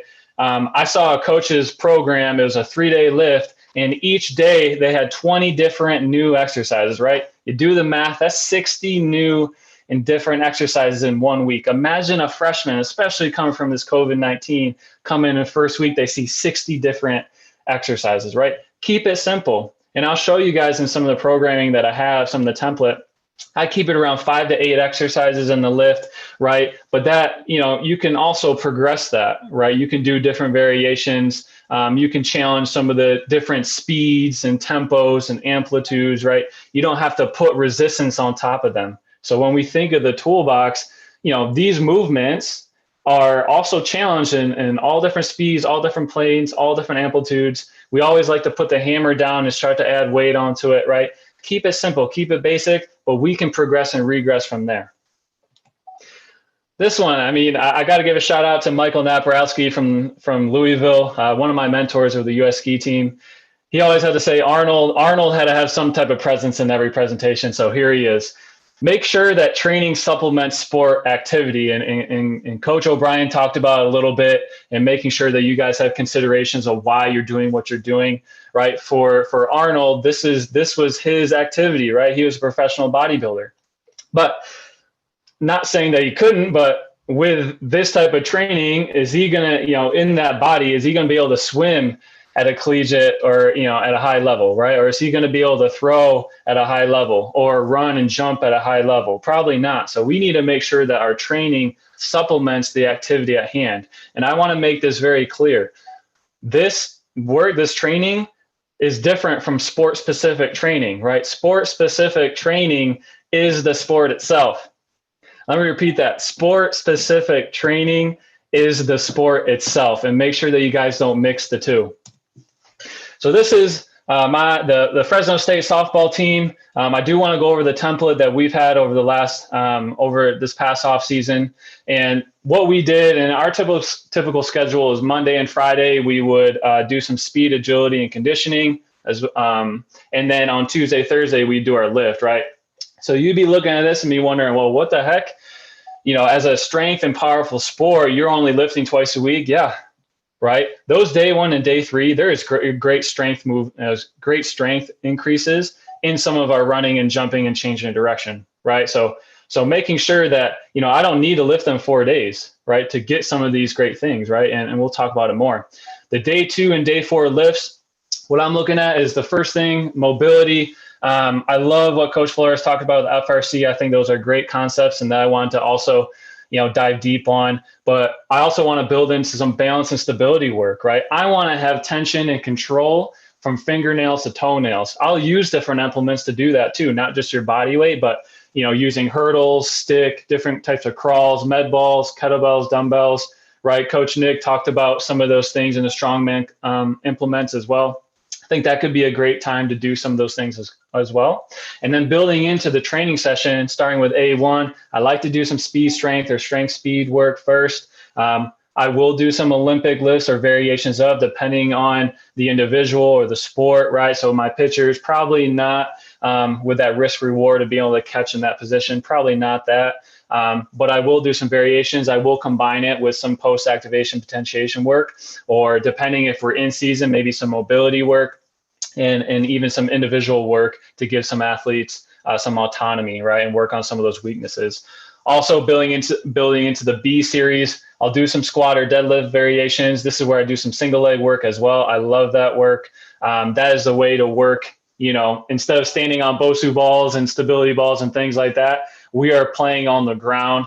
Single leg work is a great chance to work on some of that coordination and some of that balance work. Okay. And I didn't mention this before in some of the warm up, Coach Flores also talked about it, going barefoot, right? Especially with athletes like a basketball player or other ones. I did it with my ski athletes I worked with. They're bounded in, they got either their boots on or ankle braces for basketball. We need to make sure we can maybe use some barefoot in that warm up to get them, get that balance, that proprioception, but also that great ankle dorsiflexion that Coach Ward was talking about. And the last part was the C series, right? Some of the accessory work and individual work. To me, that's where you're getting the differences amongst your different sports. The bulk of the work that we do is very similar for all sports. Again, our toolbox is very similar for all sports. Now, the difference is how much we need to use that tool, right?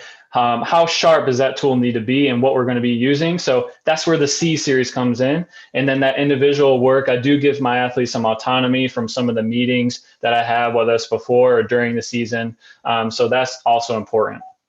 Building in on the day 1, day 3, some speed agility work, the ramp protocol. We'll talk about that more lately. It fits really well with the R7 approach that Coach Ward talked about previously. But again, I do like to do some different skipping variations, shuffling variations. I think we're also trying to build some neuromuscular coordination and rhythm in some of these things. Again, if they're not getting it at a young age, we need to make sure we're doing that somewhere, right? And like I said before, you'd be really surprised on how athletes can't skip. They can't do it forward. Heck, try again, do it backward or laterally. It's incredible to see them challenge, but at the end of the day, they need that to be able to build some of that rhythm and coordination, which is important. Building in some more plyometric work, again, changing the different directions or contact times, double and single, like bilateral, unilateral work, and then some acceleration speed work. That is going to be dictated depending on the sport, right? I'm not going to have my pitchers running top end sprint work. Okay, but maybe I'll have some of my outfielders be able to hit some of those top end speeds because they might hit that, whether it's playing defensively or being able to run the bases after, a double, right? Finishing up with some agility work, again, depending on the sport. Basketball has a ton of change of direction. It's not just forward and back, but it's also lateral and different diagonals. So we need to make sure that we're getting them prepared for their sport. And then last thing is the conditioning component. I do follow an extensive tempo. Even with softball, we do about 10 to 15 minutes at the most, but I like to do tempo runs. I think one mistake that we do is we do more intensive tempo or intensive work, and it starts to be too high of an intensity, and it starts to negatively affect some of the other work that we do, right? So making sure that, the big concept, a lot of the conditioning that we get is from the sport itself. Really, the only time we do additional conditioning work is when an athlete is coming back from an injury and isn't in that normal day-to-day training, or isn't getting a lot of minutes or a lot of innings or what have you in game. So we got to make sure that when they get their opportunity, that their fitness level is also at the right level. Just another example, but more of an in-season template. For women's basketball, we compete on Wednesdays and Saturdays. We have a high day and a low day. So Monday and Thursday is day 1 and day 2 accordingly. With the day 1, it's really our only time to do some strength power work. When we think of the in-season template, that's the longest uninterrupted time frame in the annual plan. So we need to take advantage of that. So for the A series, getting some strength work in there, maybe some power work in there. I do like to superset with some mobility work. in there as well, especially in season, because we need these athletes to perform at a high level and feel good doing it. Day 2, I have it a little bit low. Typically, we'll do this the day after a game because they'll be either leaving early Friday morning or coming back late Thursday from an away trip. So I do follow a restorative circuit. Again, I like to go barefoot. And this is just another opportunity just to restore normal function as well as work on some individual weaknesses for them. But both days, it gives us some time in between before games for them to be ready and prepared for another high level and high volume and high intensity game situation. Just want to quickly go over the RAMP method, just an acronym. Just simply raise heart rate and blood flow, activate key muscle groups, mobilize key joints and ranges of motion, and lastly, potentiate. Ian Jeffries, this is what I got it from. The citation is at the bottom of the screen.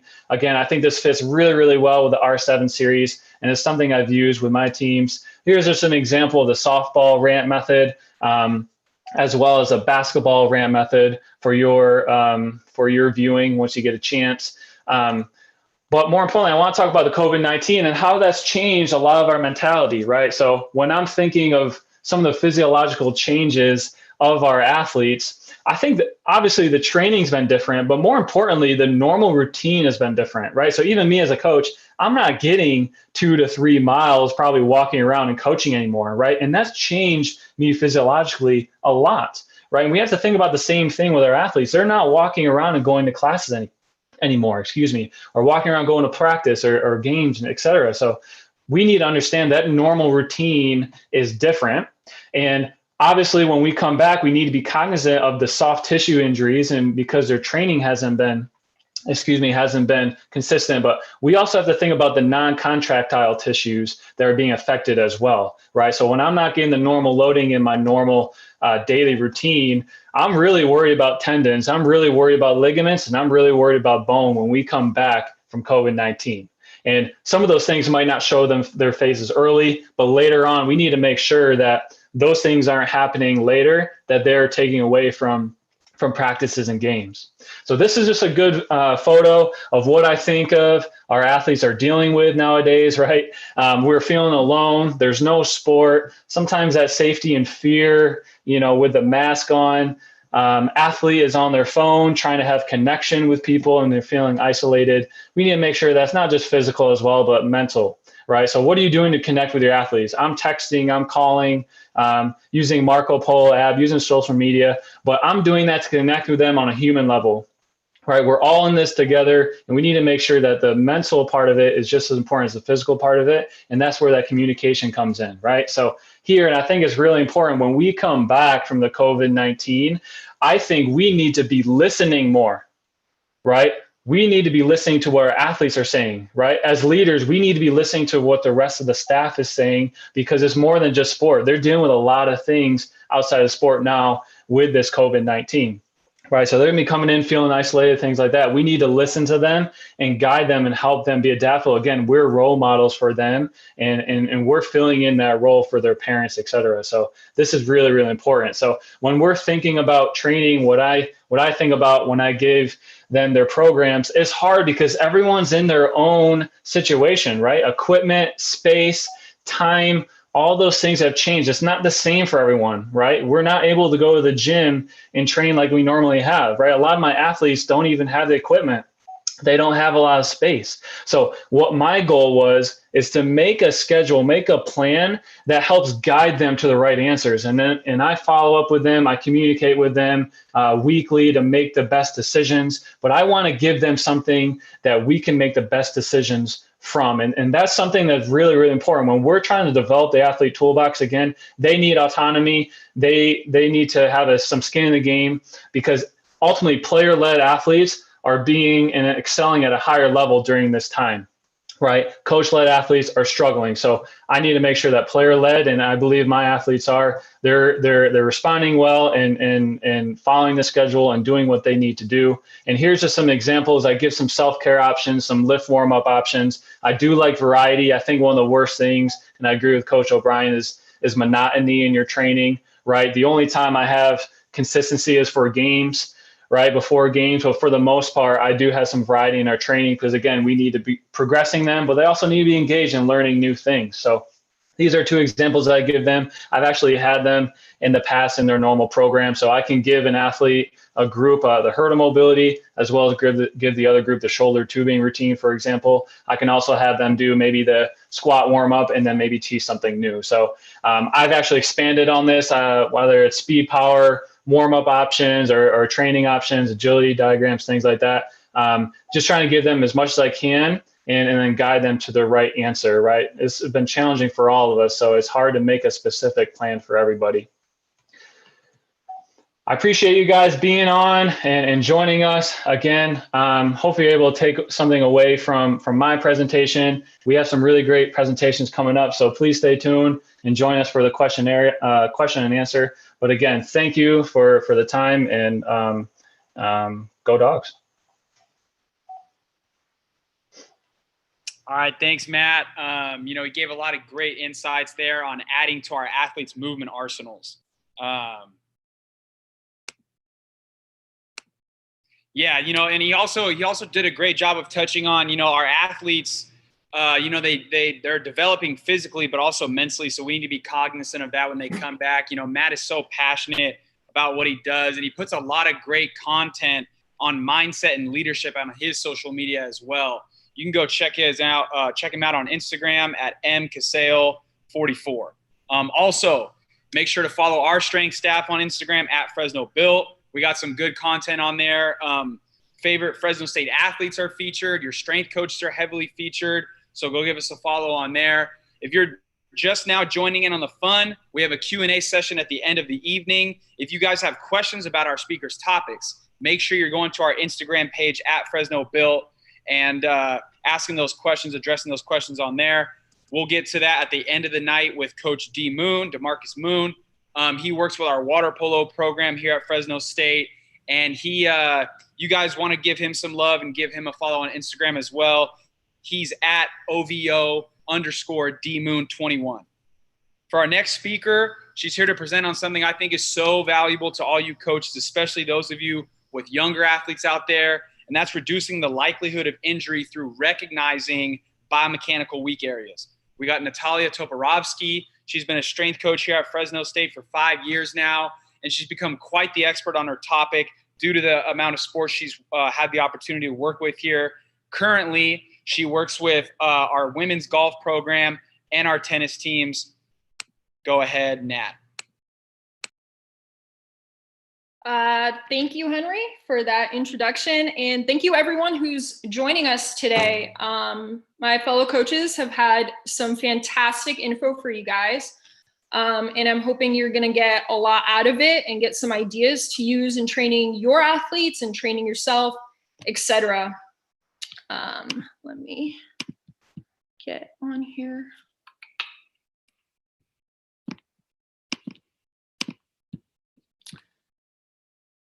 All right, so today I will be covering the biomechanical weak areas of the college athlete and how identifying these areas will help prevent common injuries. And when I'm talking about weak areas, I'm not talking about muscular weakness. I'm talking about the fact that that area isn't functioning in an effective and an efficient way.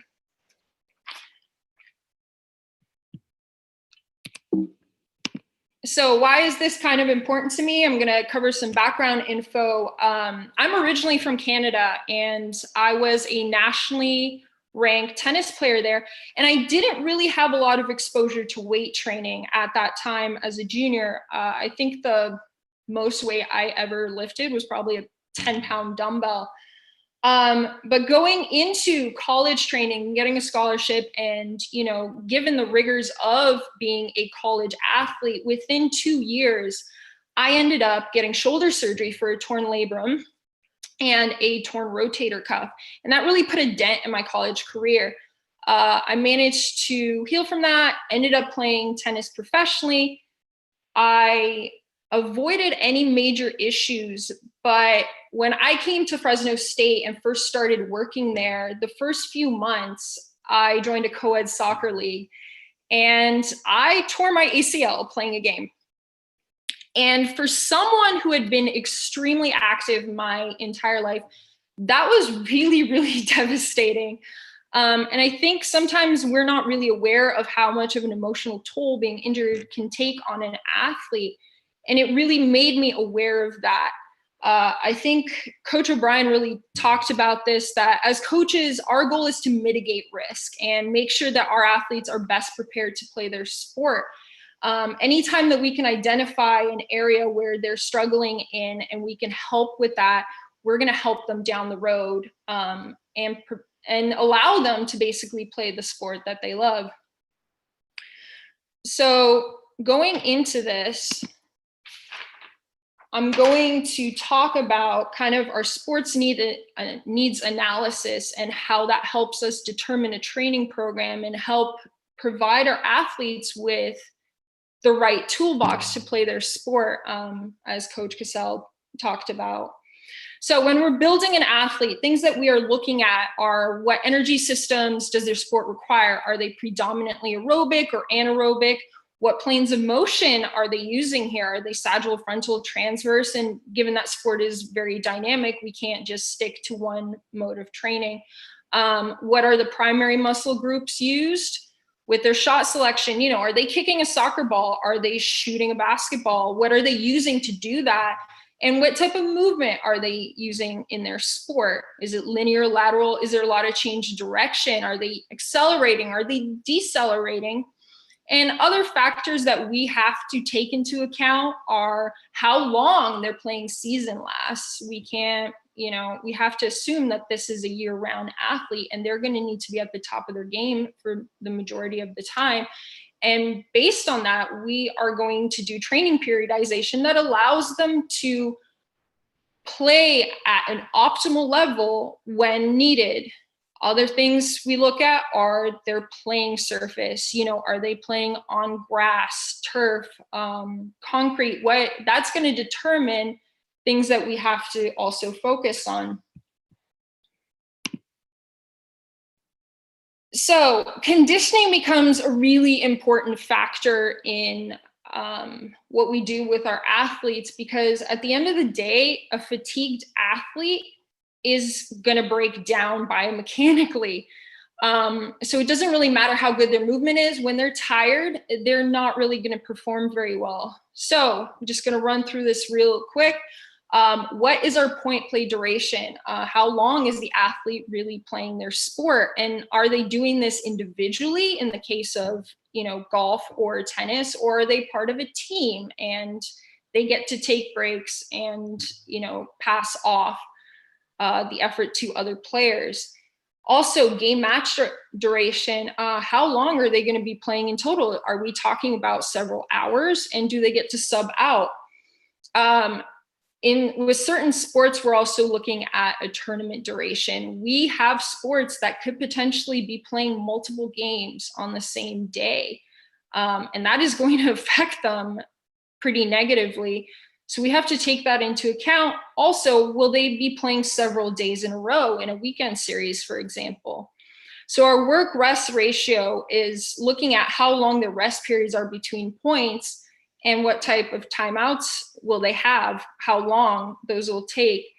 And this is really where aerobic conditioning and building an aerobic base becomes key, because that becomes a really important part of their recovery. Even if you have a predominantly anaerobic sport, when they're taking rest, they are relying on that aerobic base to get them back to where they need to be.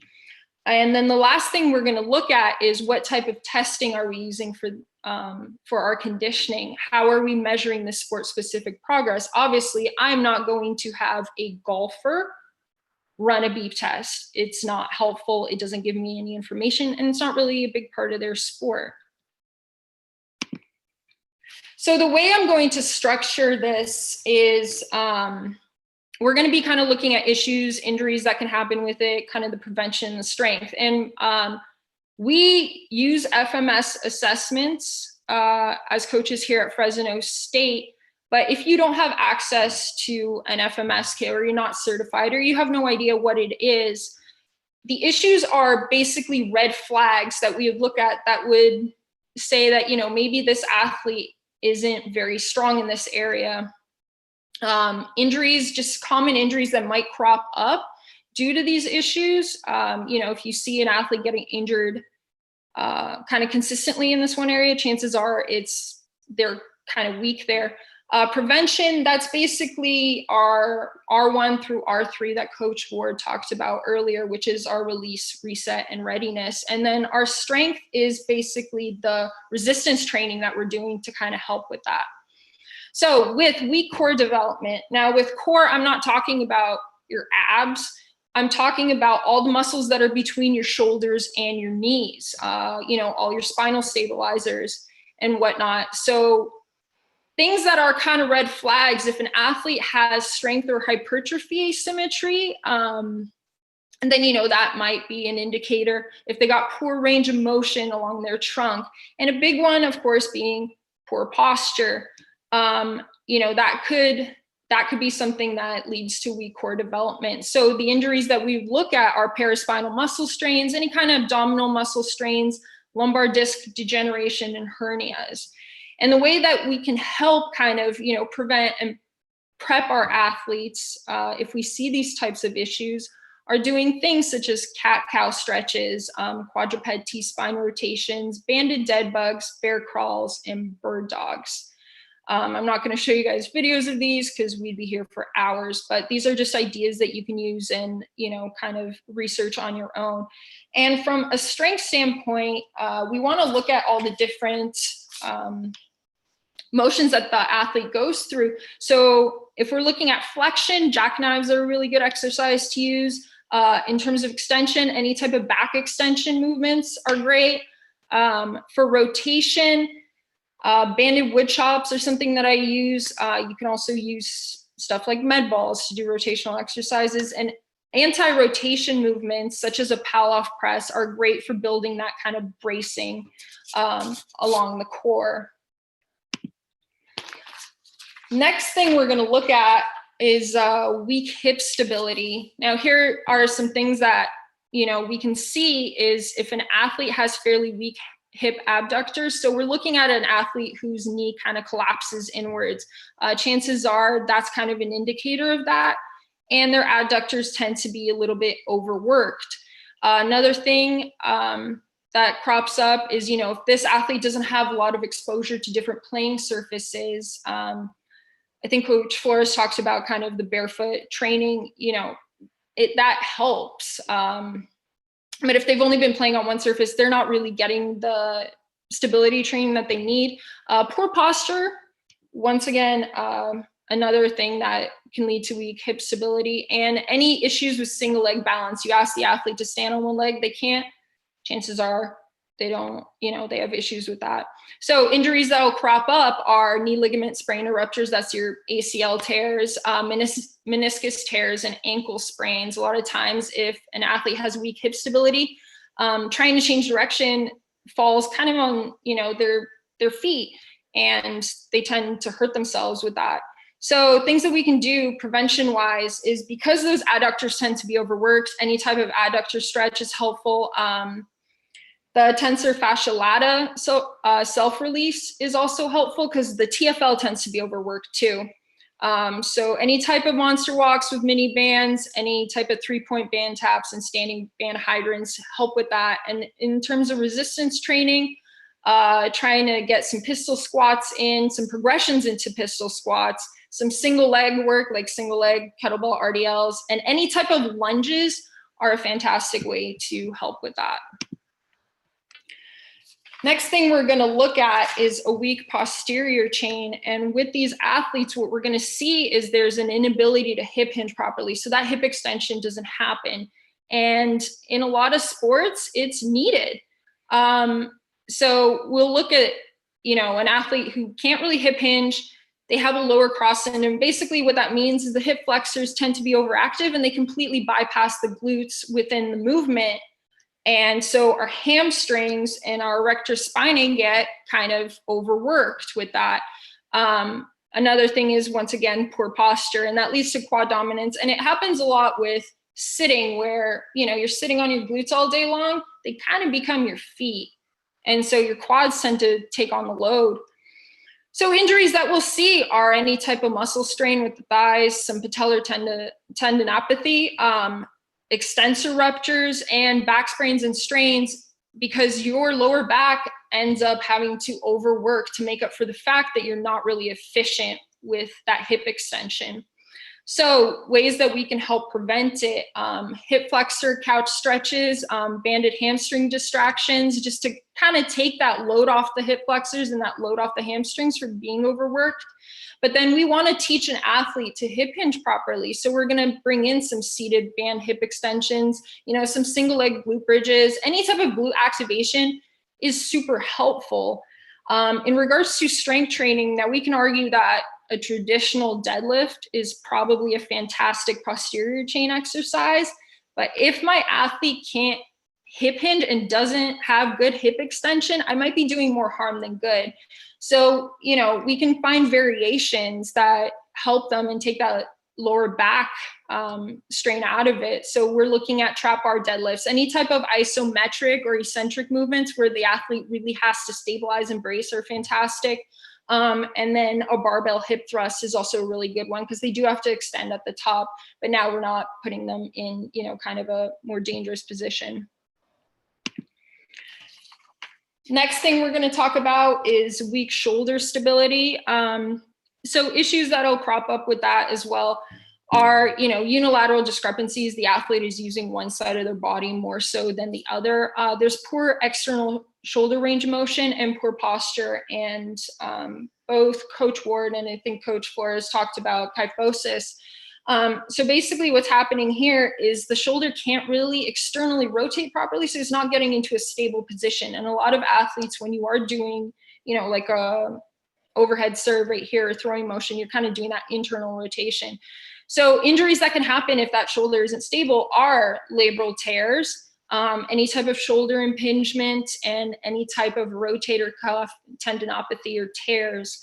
So ways that we can help prevent that, and you saw some pictures of that in previous presentations, are some pectoral self-myofascial releases, some banded internal rotation stretches, dolphin presses just to work on scapular stability, any type of band external rotation, because we are trying to, work that external rotation and get that shoulder feeling comfortable doing that.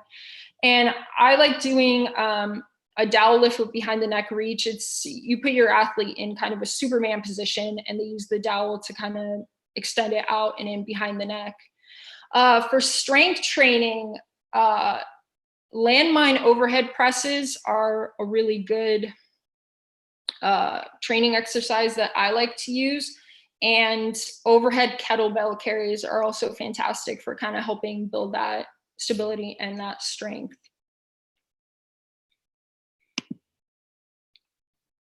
Next thing we're going to talk about is kind of a weak grip. And I'm going to talk mainly about the crush and support grip. There's also the pinch grip, but for these, I'm going to focus on these two. Issues that'll crop up once again are unilateral discrepancies. So once again, the athlete might be using one side more so than the other. Carpal tunnel issues, if the athlete is typing a lot and they got pain doing that, that could be an indicator of a weak grip. And any elbow tendinopathy. So if they have elbow issues, chances are their grip's not going to be very strong.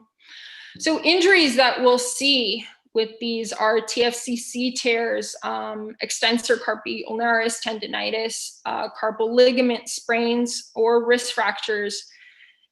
So the way that we can kind of go about it is maybe working on those wrist flexors. So or forearm flexors. So we're going to look at forearm self-myofascial release, wrist flexor mobilization, any type of dowel wrist pronation, supination, and also behind the back barbell wrist curls.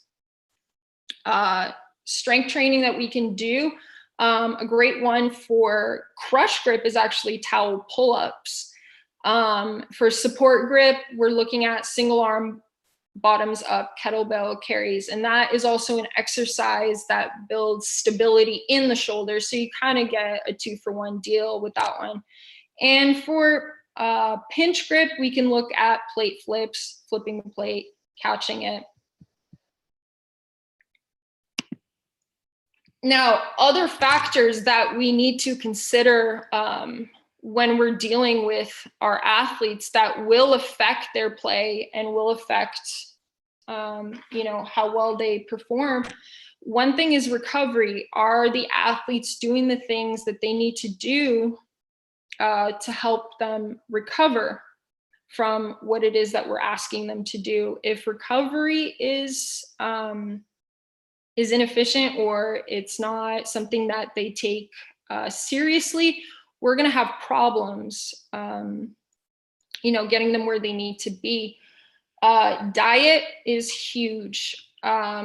We're only seeing the athletes between ourselves and the sport coach, 2 to 4 hours out of the day. What are they doing with those other 20 hours? And are they fueling themselves as best as they can for the things that they're being asked to do? I have had athletes who, due to classes and practice being early in the morning or weights being early in the morning, have chosen not to eat breakfast. And so they're coming in to training kind of weak and not really fueling themselves. And then, given their class schedule, sometimes they're going a whole day of classes, they're coming into weight training, they're coming into practice, and they haven't really eaten. That's going to affect them quite a bit, and that's going to set them up for injury. And that's something that, we have to kind of stay on them for, because it's definitely not helping them, and it's kind of taking away what we're trying to do. Other things that might be problematic, sometimes equipment, we don't really look at that, but shoes might play a role in how the athlete moves and if they're moving efficiently.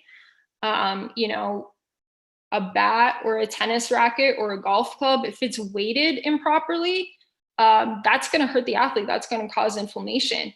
And then the other thing too is travel. So what we end up having a lot of times is athletes who are sitting on a bus or sitting in a plane, and they're traveling somewhere for hours at a time, and all they're doing is sitting. Then they're expected to get up and go to a practice field and run a full practice and be intense. And, that's something that's not really healthy for them. So each time that we're looking at factors like that, how can we help mitigate the issues that come up with that? In recovery, maybe we can possibly, run a stretch session afterwards, or recovery session with the athletes. With diet, are we providing them with some type of fueling before they see us, after they see us, if they're running to practice? With equipment, kind of talking to them where they might have issues, maybe talking about the shoes that they're using, or maybe taking away shoes and doing the barefoot type training that was previously mentioned. And with travel, can we provide them with some kind of plan that they could possibly be doing while they're traveling that would help them, get ready for what it is that they're being asked to do? So as of right now, I'm going to end on this. Hopefully I gave you guys some ideas to think about. Thank you for taking the time, for listening to my presentation along with everyone else's. I'm going to hand this off to Coach Connor, and he's going to introduce the guy that most of you probably came here to see, the man who's a legend in the sports performance community, Coach Ron McKeefery. Awesome. Thank you, Nat. I think it could be said that as coaches, one of our primary responsibilities is to make sure that we're keeping our athletes safe. And Nat, I think you did an excellent job of laying out some of those biomechanical weak areas, and also giving the viewers some strategies that they could use and apply to their own programs on how to keep their athletes safe. So thanks again, Nat. That was awesome stuff. If you guys are interested in learning more about Nat, or maybe you want to connect with her, she's very active on social media. You can find her on Instagram using the handle @StopNat. I'll repeat that one more time. That's @StopNat. So go ahead and hit her up if you guys are interested. there's still time. We are approaching the end of our clinic here, but there's still time to get those questions in. So make sure you guys are doing that. Make sure you guys are getting those questions directed to our department Instagram page at Fresno Built. You could do that by viewing our story and inputting your questions there. All right. So as we move on now, like Nat said, I have the honor of presenting our final speaker of the afternoon, Ron McKeefery. Ron McKeefery is our Assistant Athletic Director of Sports Performance here at Fresno State. He works primarily with football, but oversees all of strength and conditioning here at the university. Ron has done so much to help grow our department as a leader, a mentor, and a coach, and in so many other ways. He's recognized internationally as a leader in the area of sports development. He has twice been named Collegiate Strength and Conditioning Coach of the Year, both by the Professional Coaches, Football Coaches Society and by the National Strength and Conditioning Association.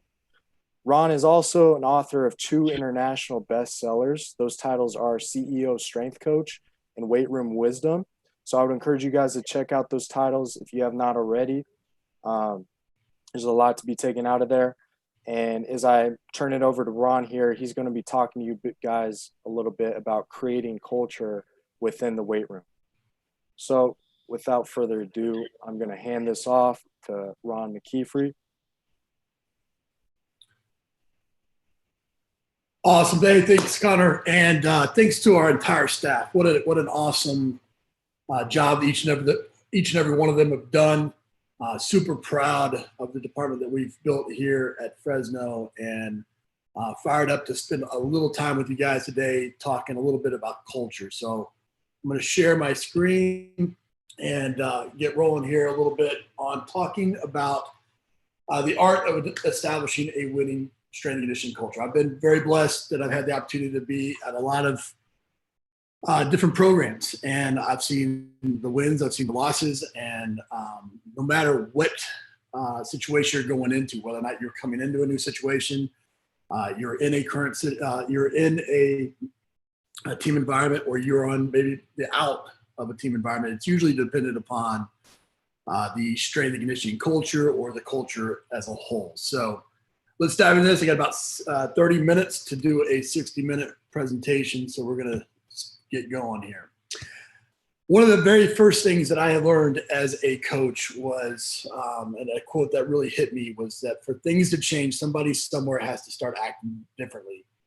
Maybe it's you, or maybe it's your team. I think oftentimes as coaches, we get caught up in, our abilities and what we think we can do, but sometimes we're the people that have to change first, so that we can allow the environment around us to change as well. So if you've never read any of Chip and Dan Heath's books, I would highly recommend all 4 of them. Actually, they have a 5th one out now as well, or one of them has a 5th one out. But in their book, Switch, they give this visual of a man riding an elephant down a path. The man representing the rational mind, the elephant representing the emotional side, and the path representing the situational world. And I think as you go about building a culture in the situation that you're in, or the one that you're going to be taking over, for you coaches and your own coaches that will someday hope to build a culture, I think it's important for you to have a little bit of a framework. I think you don't just show up and all of a sudden you know how to create culture. You didn't talk about these things in biology class or exercise science class in college. And so I'm going to provide a little bit of a framework for you today. I've stolen this from Chip and Dan Heath in their book Switch, so I'd highly recommend that you reach out and read that book. But in short, you have to do 3 things to develop a culture. 1, you have to direct the rider. 2, you have to motivate the elephant. And 3, you have to shape the path. So we're going to dig into each one of those a little bit one by one. When we're talking directing the rider, that man at the top of the elephant, it's important to note that your emotion is the the beast, right? That's the elephant. The man, although at the end of the day, I may want to go right, if that elephant wants to go left, it's hard to do. It's hard to not go left. So, we got to recognize that this is a very important piece, but at the end of the day, it's one of those pieces that we only have a little bit of control over. So when you're trying to direct the rider, the first thing you have to do is you have to follow the bright spots. Back in, a village in Vietnam, this is 1980s, the World Health Organization went in, and this was a tribe in the middle of Vietnam that was basically on the verge of extinction. I mean, we're talking 1980 here. So a culture, a population becoming extinct is we're pretty far past that. And long story short, in the interest of time, there was 10 groups that went in, and all 10 groups failed because they tried to identify what the issue was, and fix it, And what they didn't do was really go in and figure out what was working.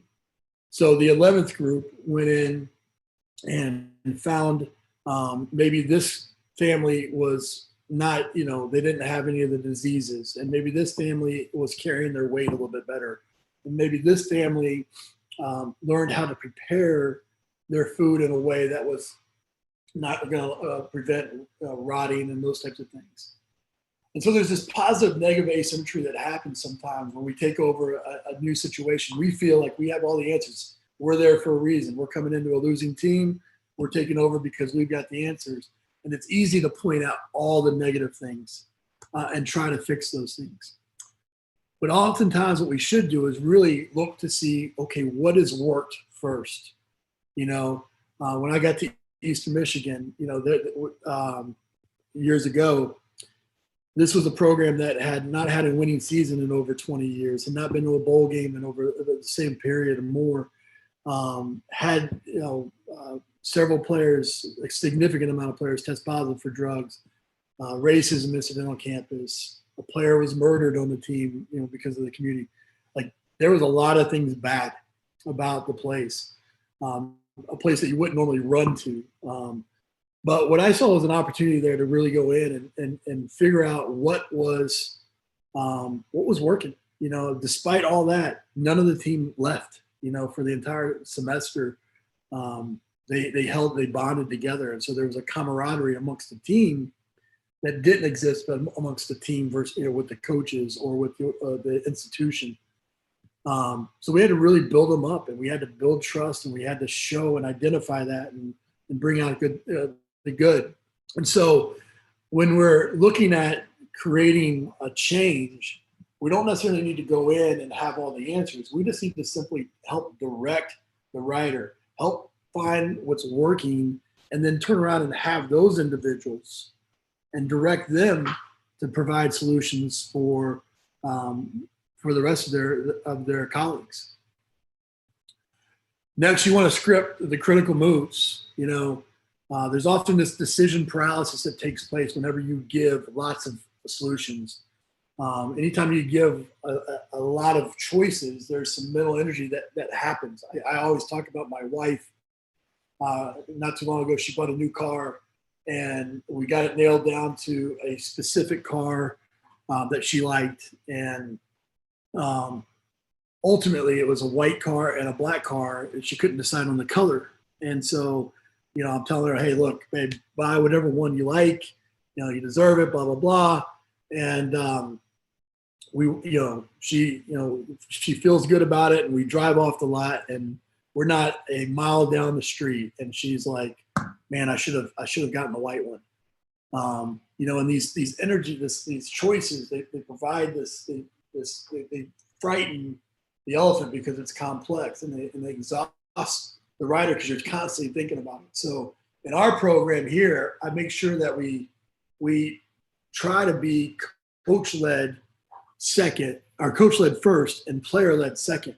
We try to remove, anytime you're taking over a new situation or you're new, or you're trying to change something, take the choices away. I talk about our scheduling. For us, a lot of times whenever you're having problems getting athletes in, you create a complex solution by having all these different lift groups, because you're like, hey, they're not going to miss. They're not going to miss if I give them 500 choices. But what happens is they're sitting at home and they're like, all right, my buddy's eating cornflakes in his underwear, my other buddy's sleeping in, and my other buddy's with his girlfriend. Well, all those things sound better than going in and getting my butt kicked in the weight room. And so they stay, versus, hey, what we do is we bring our groups in groups of two. One group is meeting and is on campus. The other group is lifting, and then we flip-flops. Now all their friends are here. They have no choice but to be here. And we take the choice part of it out and go. And as we build trust and as there's more of a definition of what the program should be, then you can start to introduce some of these player-led types of decisions. Next, you got to point to a destination. I think you have the opportunity as a coach to be either a dream builder or a dream killer. You want to make sure that you are a dream builder. And so we use the NFL Combine numbers at our level as a big carrot, as something that we can point to, because in years and years of coaching athletes at this level, every single one of them, even the one that can barely walk and chew gum at the same time, thinks that they're going to the NFL. And as somebody that's worked in the NFL at multiple teams and developed, talent that's gone on to the NFL, it'd be really easy for me to point out, hey, look, the NFL Combine average for vertical is 34 inches. You're at 20. You're probably going to see about a 6 to 8 inch increase over the course of your 4 years. It's probably not in the cards for you. It'd be easy for me to do that.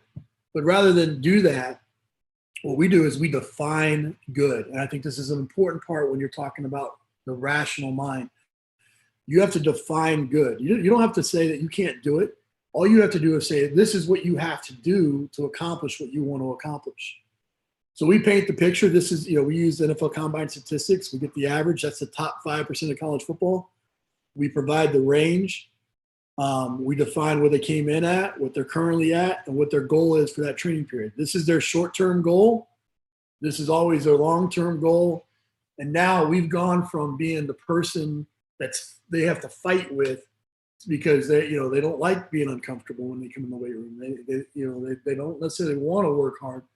We become that guy that's fighting them to now the only person in the building that can help them accomplish their goal. And that becomes pretty powerful.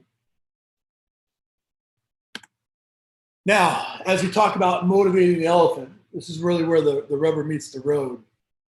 This is where we'll spend most of our time today. First thing you got to do is you got to grow your people. I think there's, Carol DeWitt, she has, she's put a lot of research out around fixed, growth mindset. And I'm here to tell you today that if you're one of these coaches that you think, okay, well, it's not uncommon for us at this level to get a freshman come in. Oh, they're not what we thought they were going to be. Let's just manage them. They're a bust, and we'll get through, the next 2 or 3 years or 4 years or whatever it is, and they're out of our program. That's very much of a fixed mindset. Like you don't feel like you can change. And the whole root word of the word coach is to take people on a journey, to lead them on a path. And if you don't feel like you can change people, if you don't feel like you can have a growth mindset, then you're in the wrong profession. You need to get out. This is not the field for you. 3 things that this is this target here. This is Simon Sinek. Start with why, and you've probably seen this. And I love the concept. You got to know the how and the what to be. You got to know the why to determine the how and the what. But what I don't like about this target that you see in a lot of presentations is they don't tell you how to get to why, and especially in an environment where a lot of people are guarded with their emotions, it's very hard to get to that true question of why. And so we ask our athletes 3 questions when I meet with them. When I came here to Fresno State and I met with every single player, In that first week, I asked them 3 things. I first asked them if they weren't a football player, what would they do? Most of the time, these athletes have never thought about their mortality in the sport. And so when you force them to think about it, you start to kind of get what makes them tick. And you can start to also garner some information to be able to use in a different way. You know, if I know that they want to be a teacher, well, then I can start to kind of put them in teaching type situations. The second question I asked them is, what's the most difficult thing they've gone through in their life?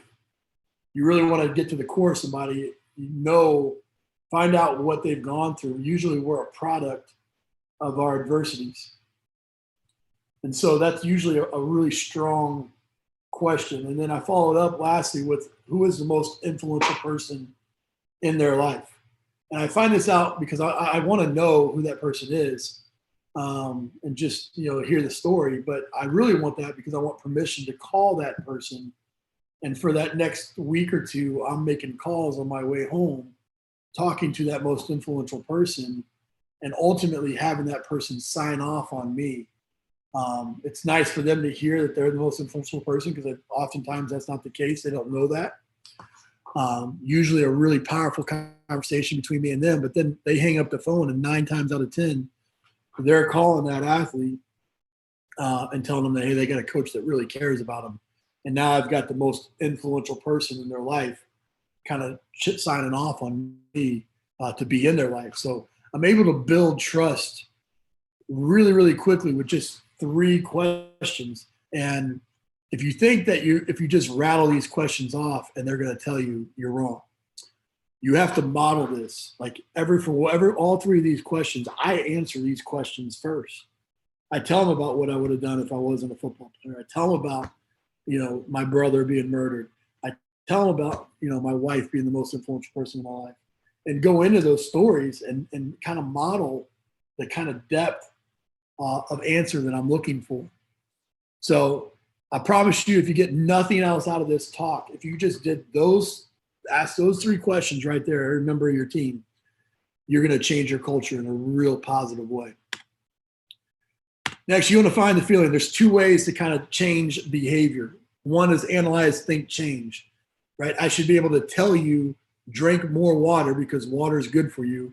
They think about it. Oh, that makes sense. And then all of a sudden you change your behavior. That's that's what most people think happened. You show up for workouts. Okay, boom, they're just going to show up for workouts. It doesn't happen. More often than not, it's a see, feel change. Like they got to experience that punishment of sorts, for them to really want to change, or they got to experience that really tough loss for them to change. Analyze, think, change doesn't happen so much because we have this positive illusion bias where we think that we're always better than what people perceive us as. I'm not as bad. I don't show up as late as this guy. Or, 9 times out of 10, I'm going to do the right thing. But, at least I'm not as bad as the guy that does 10 out of 10 wrong all the time. So we kind of always gauge ourselves versus other people. It's ultimately why that doesn't work. What does work more often than not is this see, feel change. And it's really done with either a negative or positive approach. The negative uses fear and anger. So I'm not going to tell you that it doesn't work. It does work.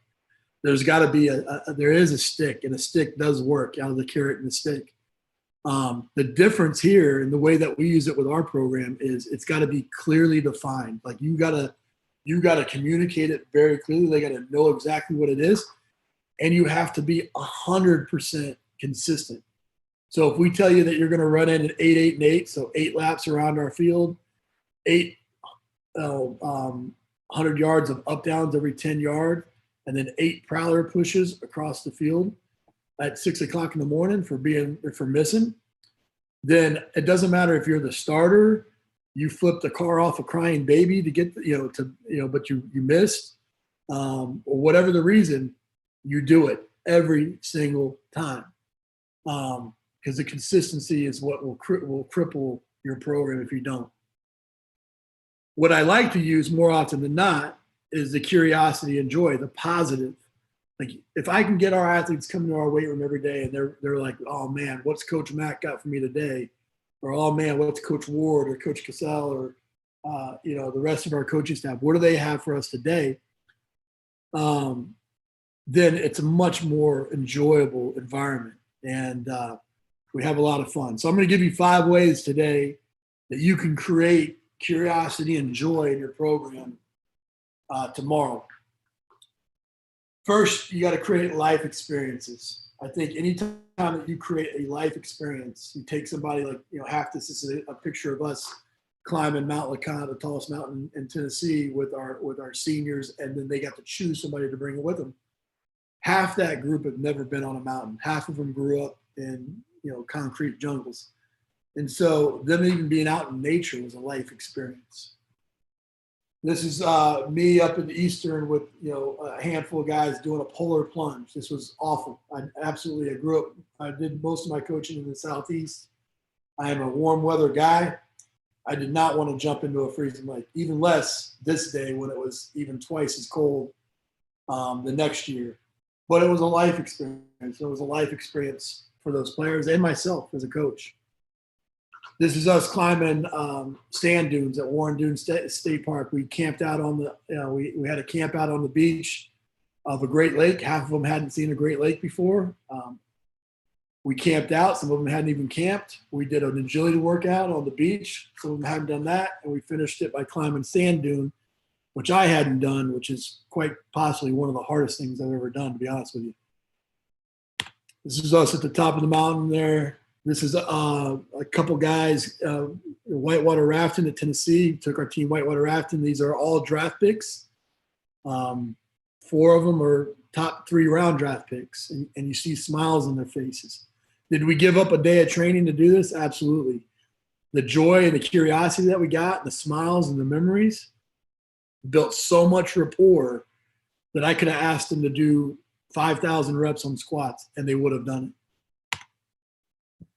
Next, you got to create bonding opportunities. This is after a workout. We taped up. There was a ball of tape that the trainer was collecting, and there was a bat that was laying around that one of the baseball players hadn't got. We set up a tape ball, drafted teams, and this is guys staying well after the lift to watch the championship between the 2 teams play tape ball.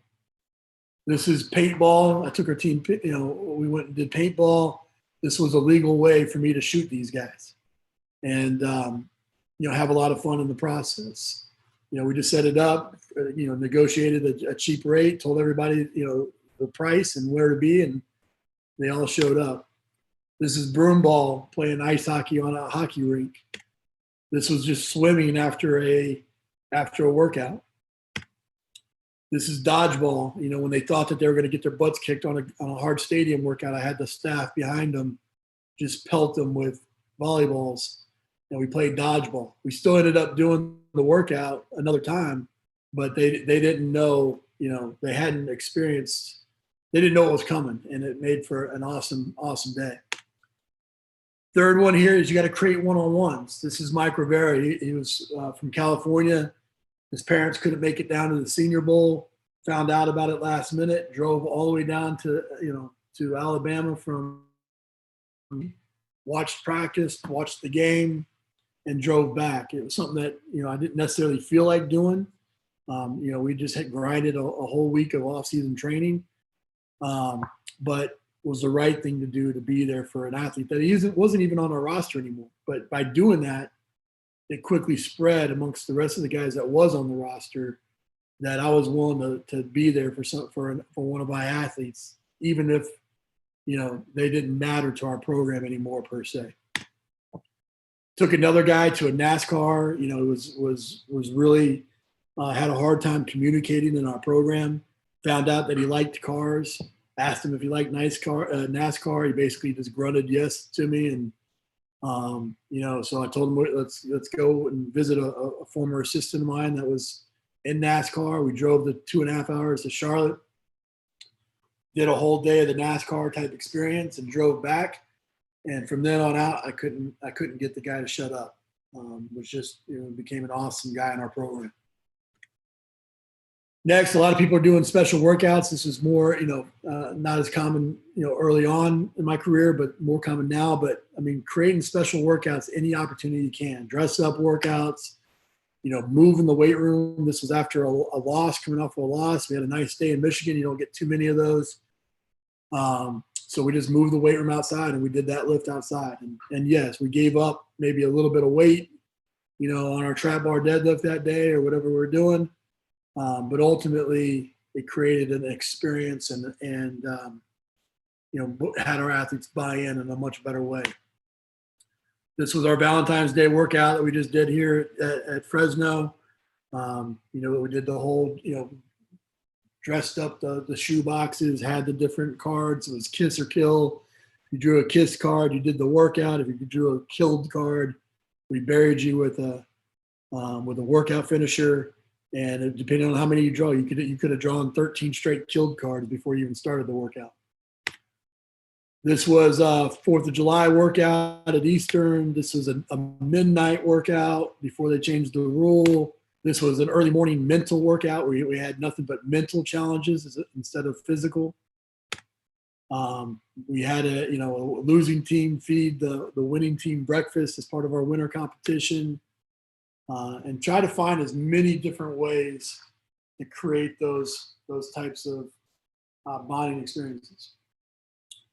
Lastly here, you got to include your family. I think this is something that I didn't do a great job early on, but have done a much better job later part of my career. But no athlete wants to work for a robot.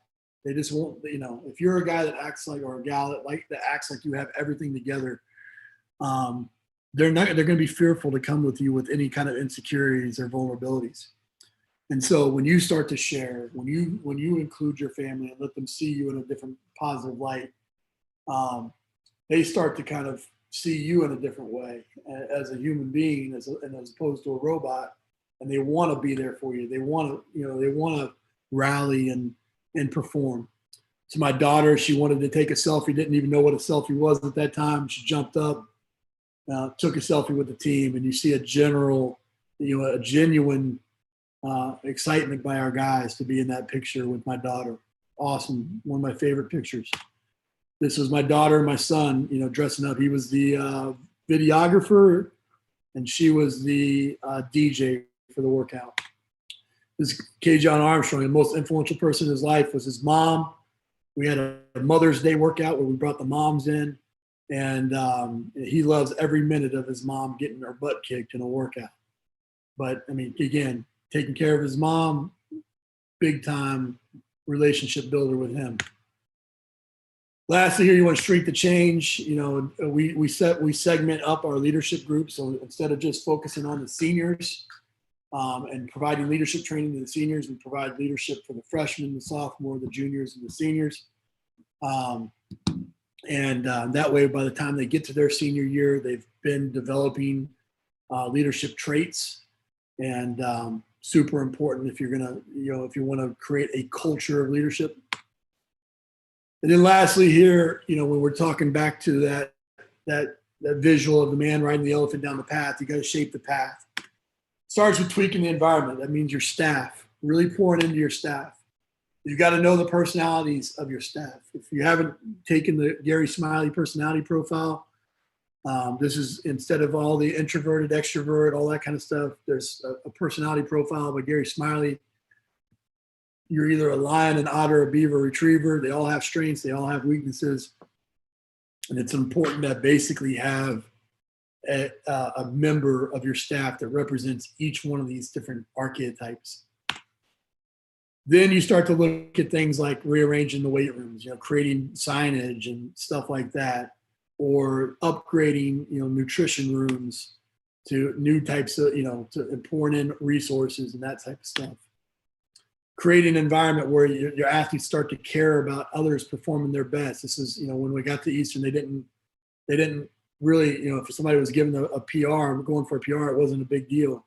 Awful technique, I know, but this is what I care about.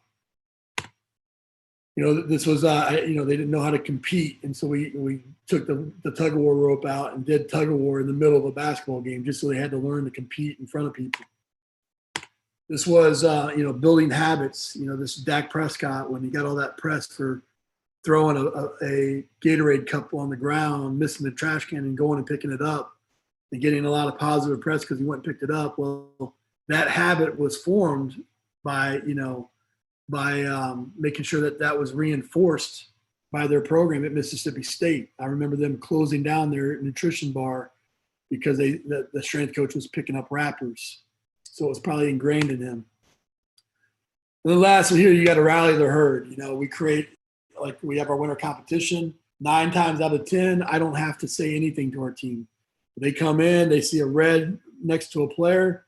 They know that they went down in points. Usually these captains are getting to these reds long before I get to them to reinforce the message. But we also have our staff. They call the positives. I call the negatives every night. We provide grades so that they know what they need to do, why exactly they got the grade that they got. We make sure that they understand going in what constitutes a plus and a minus. I told you about the Eastern Michigan. When I got there, they hadn't had a winning season in quite some time, and in 3 quick years, we got them to a bowl game. Again, I've been in the NFL, multiple teams. I've been in Tennessee, South Florida, perennial teams that have won. Fresno State, a perennial team that's won.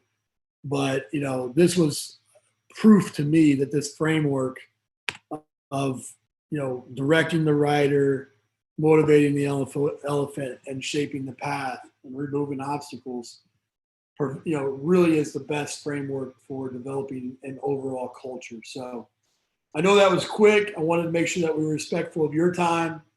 Truly appreciate you guys sticking with us. We're going to do a Q&A session really quick with the staff. So if the staff wants to jump back in, this is all my contact information. Feel free to email me or a member of our staff. Follow us on different social media. We'll make sure to answer questions long after these presentations. But we want to be a resource to you, especially our fellow coaches in California and in the Valley here.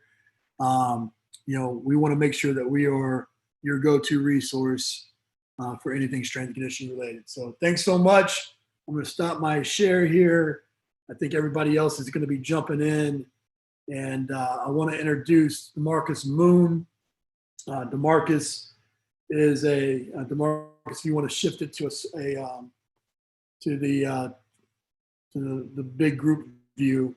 DeMarcus is a former player, and he was on that, as part of that Eastern Michigan team, and can speak to the culture and those types of things. But we're lucky to have him out here as a graduate assistant and starting his career. And I'll let you take it away, DeMarcus.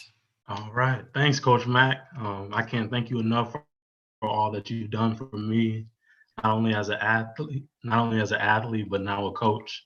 It's truly a blessing to have been able to learn from you for all these years. I'd also like to shout out the rest of our staff for giving great presentations and offering phenomenal insight to all of the coaches who we have on today. I'd also like to thank all of the coaches who are watching for submitting your questions. And I tried to get to all of them, but if not, I apologize. And we'll do the best we can to answer all of your questions. So without further ado, I'd like to start with Coach Nick O'Brien. And the question is as follows. What are your top 5 lifts that get you the most bang for your buck? Yeah, it's a great question. When we're talking about implementing like strongman lifts in, like my top 5 are carries. So I'm thinking of a farmer's carry, a frame carry, a sandbag carry, and then after that, a prowler push and a sled drag. I think it's some of the stuff that you can kind of find most readily accessible, and they're the biggest bang for your buck because they're dynamic movements. Awesome. Great response, Nick. One more question I have for you was, what's the first step when someone considers incorporating strongman into their strength training program for the athletes?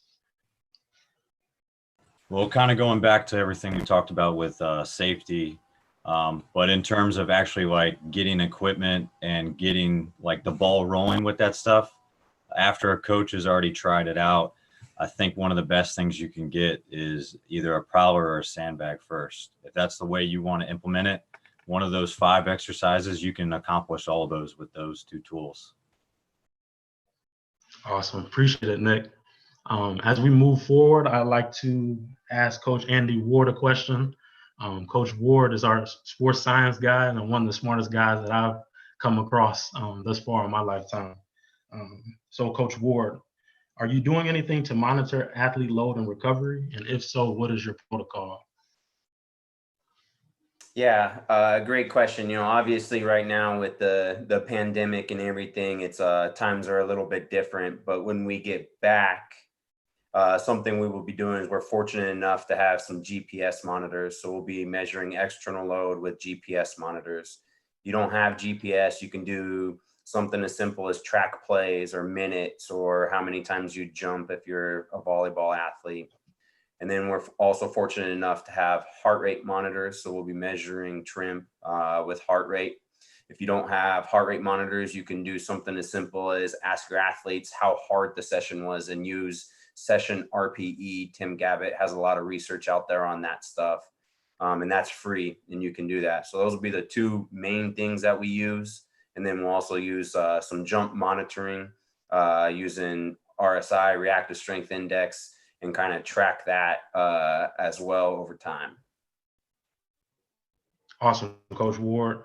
You spoke about the FMS system today, and I just wanted to ask you, how do you incorporate that with like an entire team of 100 plus athletes? Yeah, really good question. That can be time consuming at times, but if you do it in a way where you implement it into your training, it actually can go pretty quickly. Gary Schofield does this very, very efficiently. And if you guys research Gary, he's on the Play Pro app. He does a great job of doing this and making it simple. Basically, you can do 1 or 2 tests at the end of workout on a Friday. And then by 3-4 weeks in, you have all 7 tests, or depending on how many tests you want to incorporate done. And you can repeat those every 3-week cycle. We've also done it where newcomers come in, and as a freshman, we'll test you basically as part of your evaluation day with all the medical in conjunction with medical and sports medicine and all that kind of stuff. And then we usually do it once or twice a year as a team setting, but then we're monitoring it weekly. Great stuff. Thanks, Coach Ward. As we move forward, another question that came in will be directed towards Matt Casale. I have a lot of respect for Coach Casale, and he truly cares for his athletes, and he brings a lot to the table. So, Coach Casale, a question that came in is, what is your current approach with home programs for your athletes to facilitate a proper return? Yeah, I think that's a good question. I mean, we talked a little bit about, every situation for athlete is different, depending on equipment, space, and time that they have right now. I think the first thing is just being resourceful of the things that you do have, maybe even things around the house, right? Maybe a laundry detergent bottle or using towels on the floor or using a chair for step ups or, using your backpack and things like that. Just being resourceful with the things that you have around. But more importantly, like everyone has their body weight as good resistance. And, just making sure that we're, even sprinting and jumping twice a week, right? So when we're sprinting and jumping, you can get loads up to 5 times your body weight, right? There's not many things that we can do in the weight room to really even get close to that. So I think that's just another way of being resourceful.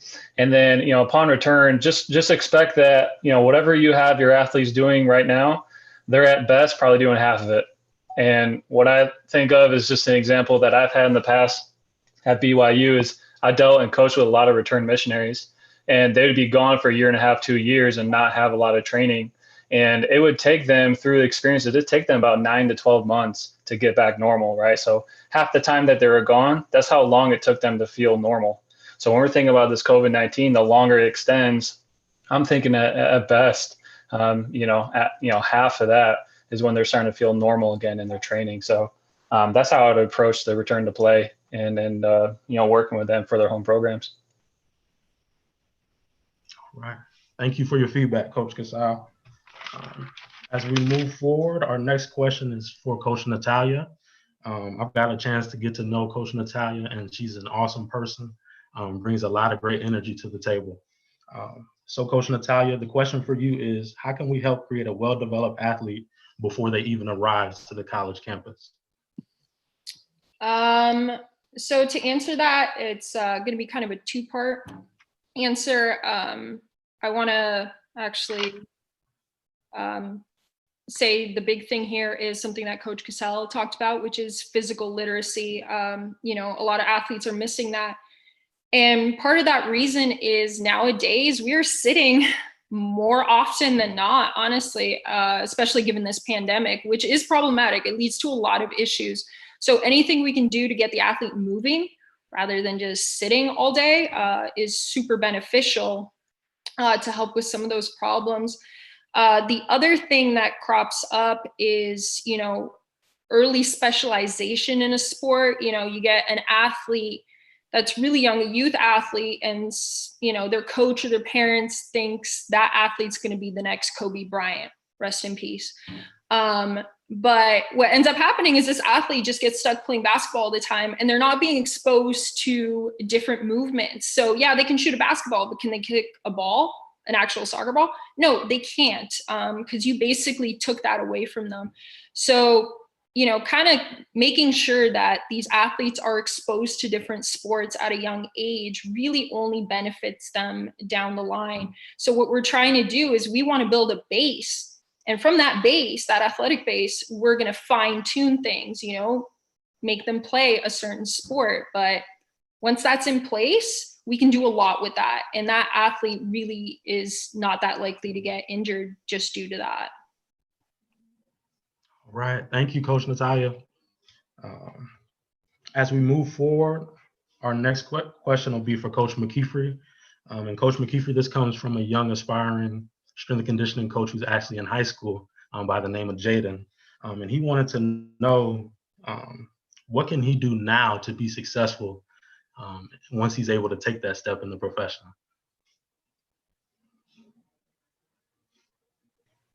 That's awesome, Jaden. It's so cool to see that you're already thinking along those lines. I know I have a couple former players and a couple current players that have been watching the presentation or the clinic throughout, and I would say that that's what you probably should be doing is just drinking as much information as you possibly can. Look for these free clinics. I think one of the pieces of advice that I give any new coach coming in is to do as many site visits as possible, because anybody can get on these presentations and say anything they want, but seeing it actually be done live gives you a whole new appreciation for managing groups and understanding how things are, or how the textbook comes alive in the weight room.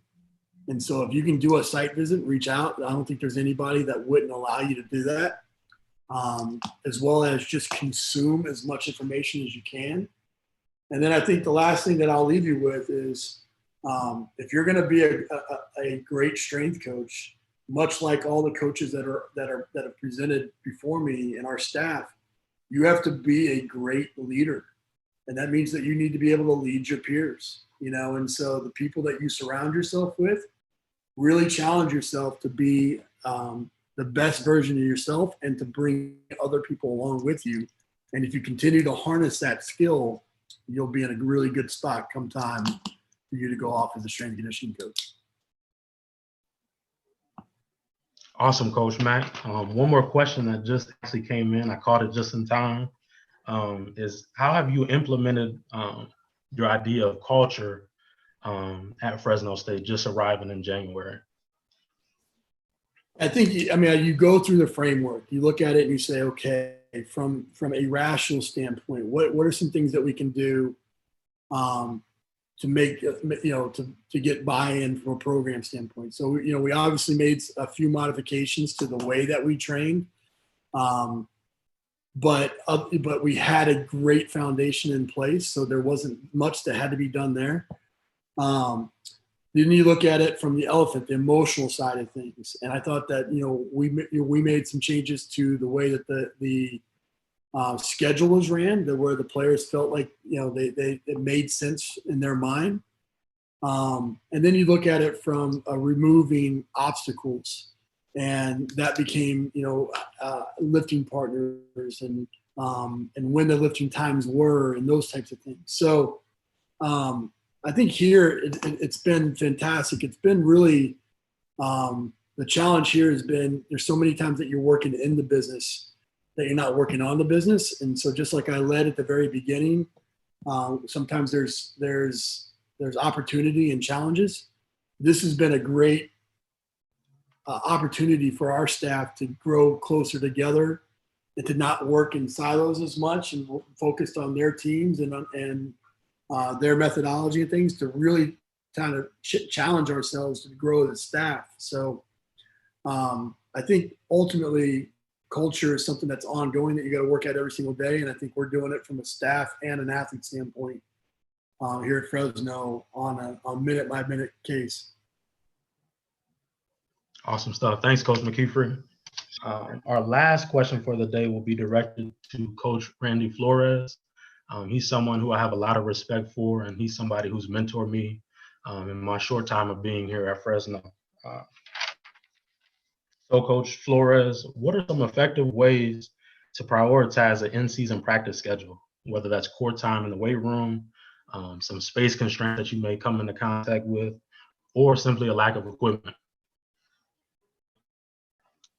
Yeah, I think first and foremost, as has been mentioned before, in season, the on the court work has got to be priority. That's the most specific means of training from a conditioning standpoint, and then obviously the most specific movements to competition that you're going to do. So obviously the majority of your time is going to be spent there.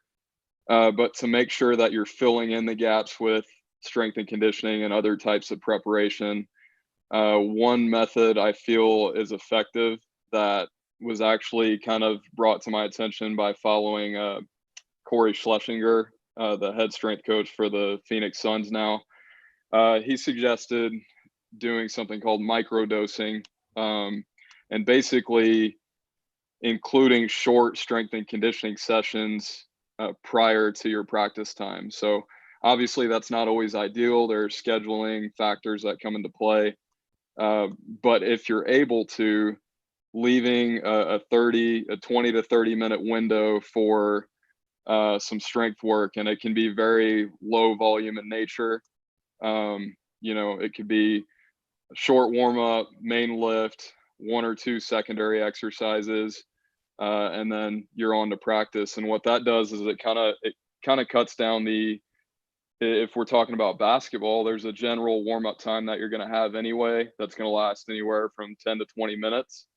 But if you can now use that as part of your training, your strength training, you're really cutting down some time, and then you're increasing the frequency of which you're able to train. And as was mentioned earlier, in season periods for most teams is your longest uninterrupted training block that you have. So to me, that's a great way to take advantage of it. When it comes to space constraints and lack of equipment, I think that kind of goes back to, really what we all do. You have to be a coach, you have to be resourceful, and you can go over, 100 different scenarios of, oh, I lack this, I lack that, I don't have enough space, we don't have dumbbells, or whatever it may be. But at the end of the day, you have to be resourceful, just like you have to be during this quarantine time, and figure it out and use what you have to the best of your ability.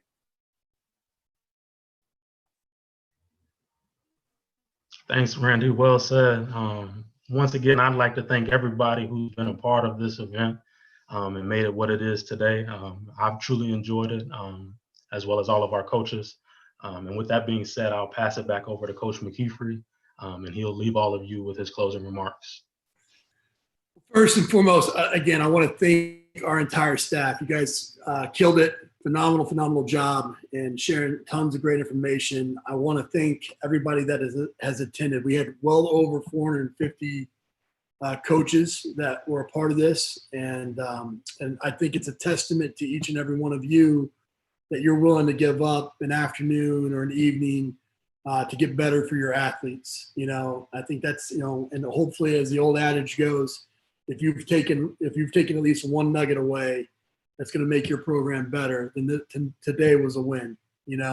And appreciate each and every one of you spending some time with us. As I mentioned, I'm very fortunate to have been here. I came in and I kept the entire staff intact. We have fantastic directors and Matt and Andy.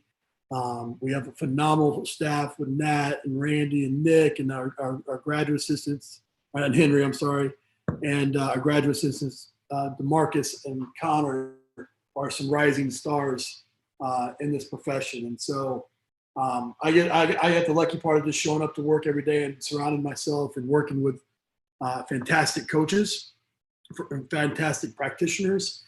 And, we hope as a staff, something that we've talked a lot about in our meetings, that we want to continue to become a trusted resource for, like I said, our California community and the rest of the strength and conditioning community as well. So we're going to sign off now from this clinic, but we want to make sure that we extend the invitation for you guys to continue the discussion on our social media channels, on the emails that everybody shared, and feel free to reach out to us if you're ever in Fresno and we ever get back to a normal training environment.